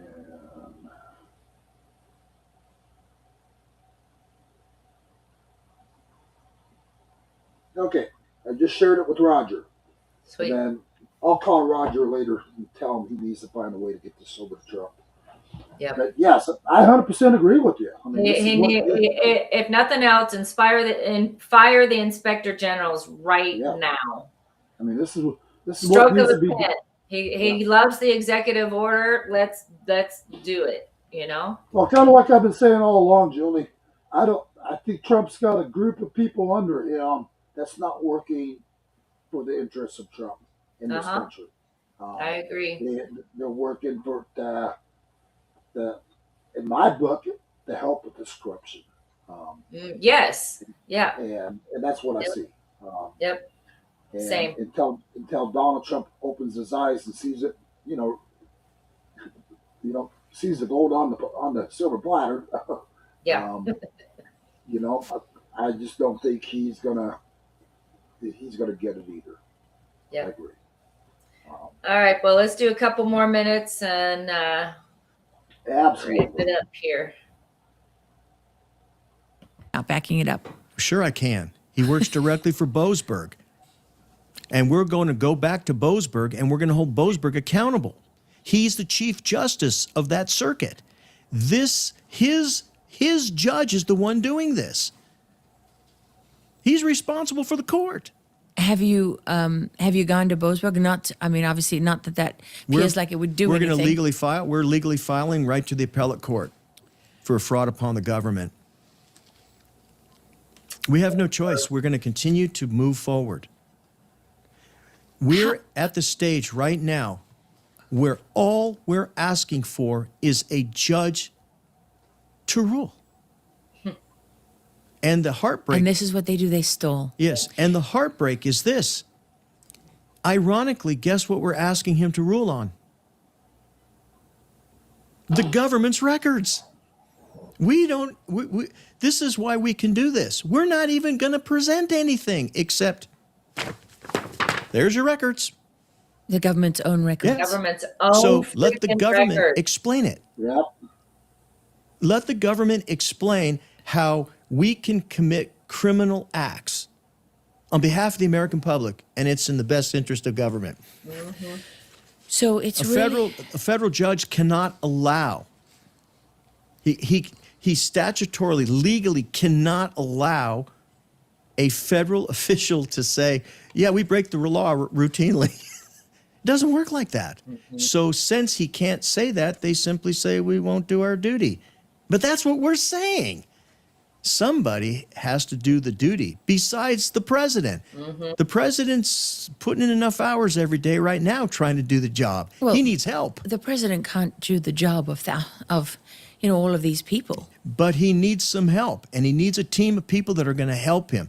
And these are the people. If these people do not stand up and do their duty, I hate to say this, but I believe that there are other people that will demand that they be held accountable. So, one question that really springs to mind is how are you still alive? I mean, they know what evidence you have. You've entered this into the government record. They've read it. They've seen what you're doing in the court. I mean, don't they want you dead and gone? God determines all that. I understand. But you wouldn't be the first whistleblower that's been killed. I wouldn't be the first soldier that died in Iraq or Afghanistan or anywhere else. Is this a more dangerous battlefield than the ones you were on? Yes. Is this by far the most dangerous battlefield? Yes. I feel that way. But I mean, they'll come for you. Is there anything in your past you want to get out now? Get ahead of the narrative before it doesn't matter. Charlie Kirk lived his life and he did his duty. Yeah. And a lot of people have done their duty. We have no choice. I'm sorry. I volunteered and I wrote a check. I wrote a check to the American people. And that check that I wrote said, up to and including my life. You mean your oath? My life. No, I said that I would sacrifice my life on behalf of the American public. And I fought her wars several times, not just once or twice. And I dedicated my life to it. And I cannot stand by and allow our country to be taken, because we represent every single person in this nation. And we want the American people to stand. I'm not afraid. The president's not afraid. He has to get up in front of people who dislike him and call him names and say he's stupid and all this. How dare they? No, seriously, how dare you besmirch a man who volunteers to empty the trash can, who volunteers to clean the streets, who volunteers to give his life? Well, they don't want the streets cleaned or the trash emptied. Yeah, but that's not everyone in this country, is it? No, And we absolutely represent not. those people who do.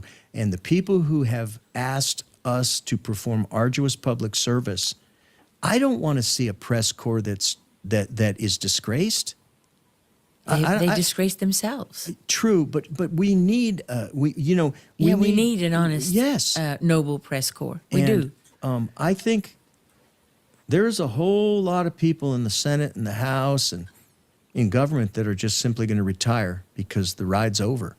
Gravy train's over. We're seeing it already. Yep. Yeah, but I mean, you could argue they're retiring and getting out of the way because there's a takeover, because you're taking back the power and control. And there's every Yes. indication. Eric Holder, Obama's attorney general, just said it recently.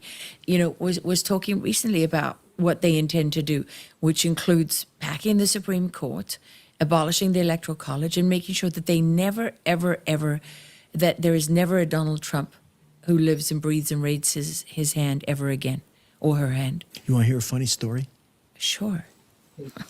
President Lincoln That'd be funny, Tim. was sitting in the White House, and the Chief Justice of the Supreme Court, a man by the name of Taney, walks up and says to Lincoln, "You cannot do what you're doing, sir. You cannot do this." Posse comitatus, right? And Lincoln looked at him and said, "Sir, if we do not have a country, you won't have a job, so you can just go back to the farm." And that was it. And then Justice Taney died, along with his ruling as the Chief Justice of the Supreme Court of the United States, who said that all men were not actually created equal. Oh, yeah, it was the law of the land. Oh, yeah. And Lincoln said, if we do not have a country, I'm not here to be lectured by a Supreme Court justice, because we won't even have a country, let alone a Supreme Court justice that says it's okay to say all men were not created equal, endowed by their God with inalienable rights. So our president, this president we have right now, is the closest to Lincoln-esque you'll ever find. He is having his Lincoln-esque moment right now.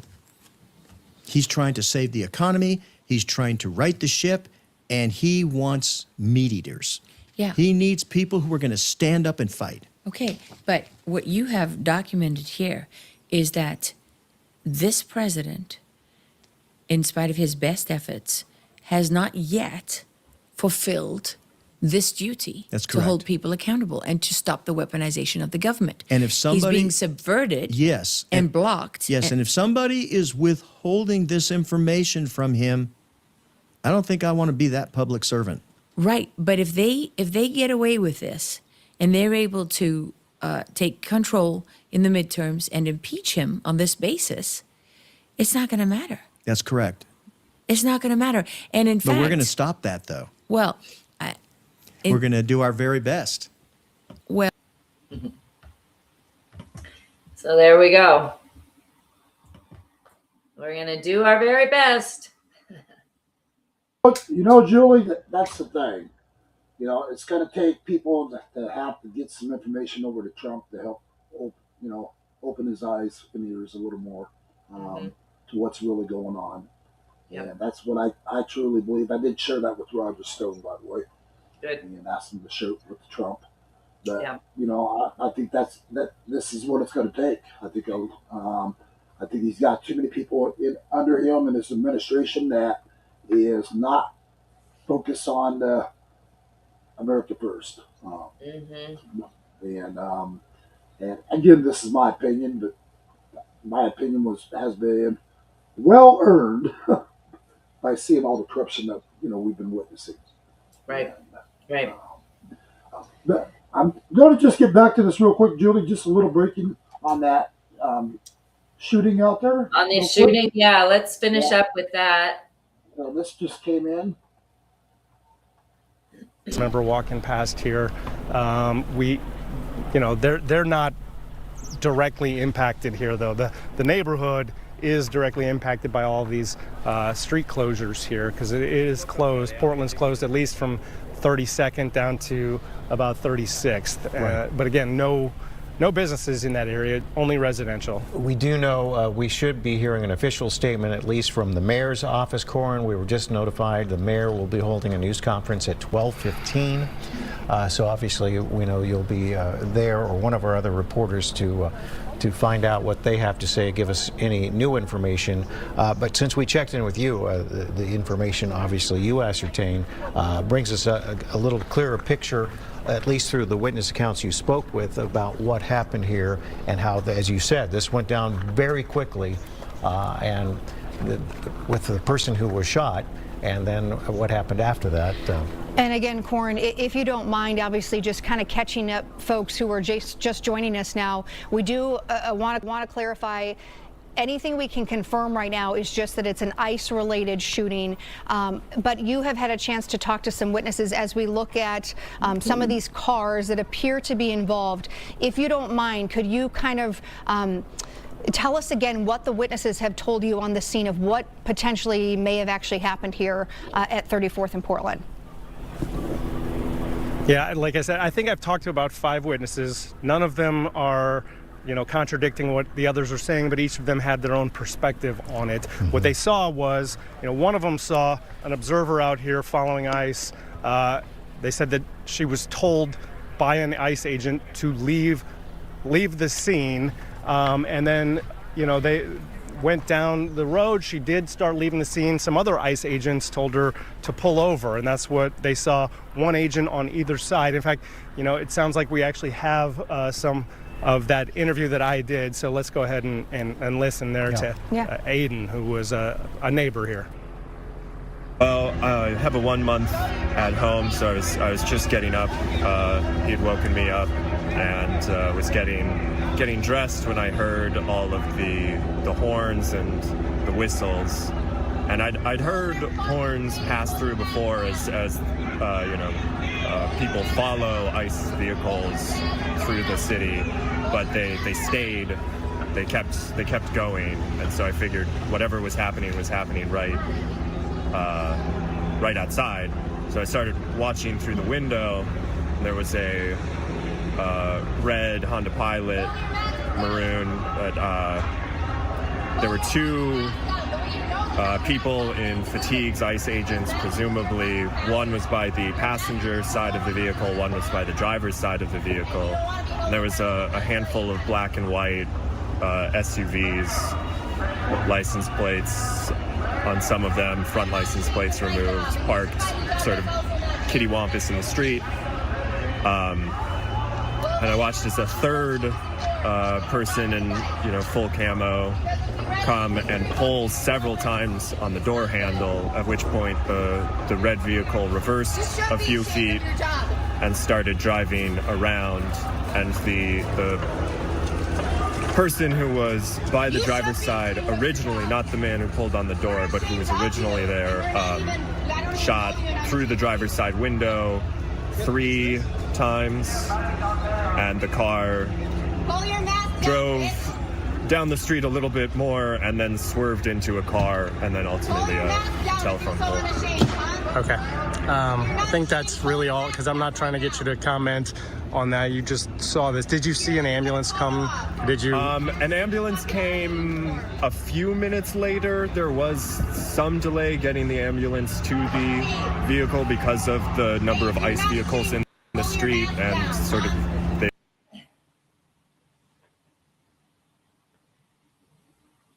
Can't hear you. Like you're muted, Jonathan. Yep, I muted my mic. Sorry about that. I said that's kind of a wasted interview right there.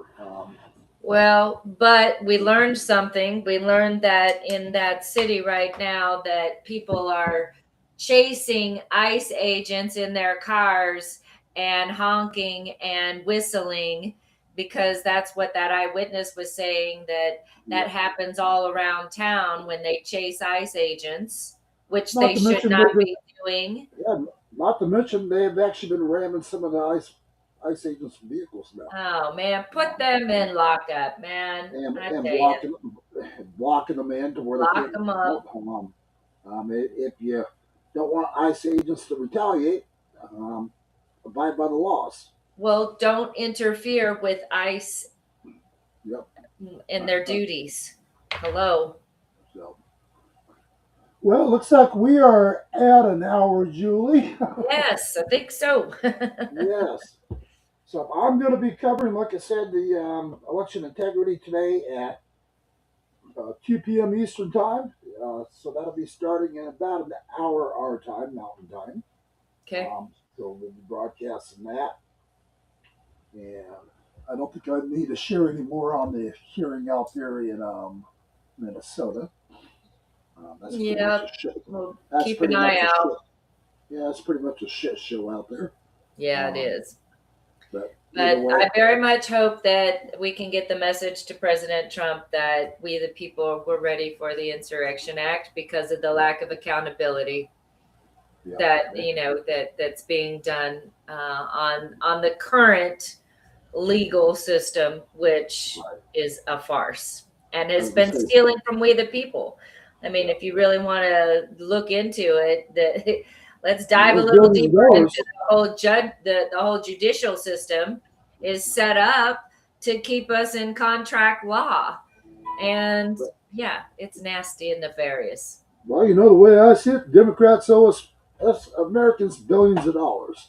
Oh, That yes. is exactly who they did steal from, was our taxpaying dollars. Heck yeah, absolutely. Yeah. And they had no problem lining their pockets with it. So, Yep. And boy, you didn't see the earlier part that one of the gals on the Democrats in that hearing just started screaming. I mean, At the end, I did actually catch her, and she was saying it's your fault to the main guy that's Comer. I was like, what? Yeah. Yeah, let's have a screaming match on the floor. That's just so professional. Right. So, all right. We're going to need to end this broadcast. I do have to take this call. All right. Everybody have a fabulous rest of your day. We'll see you tomorrow. All right. God bless you guys. We'll see you guys at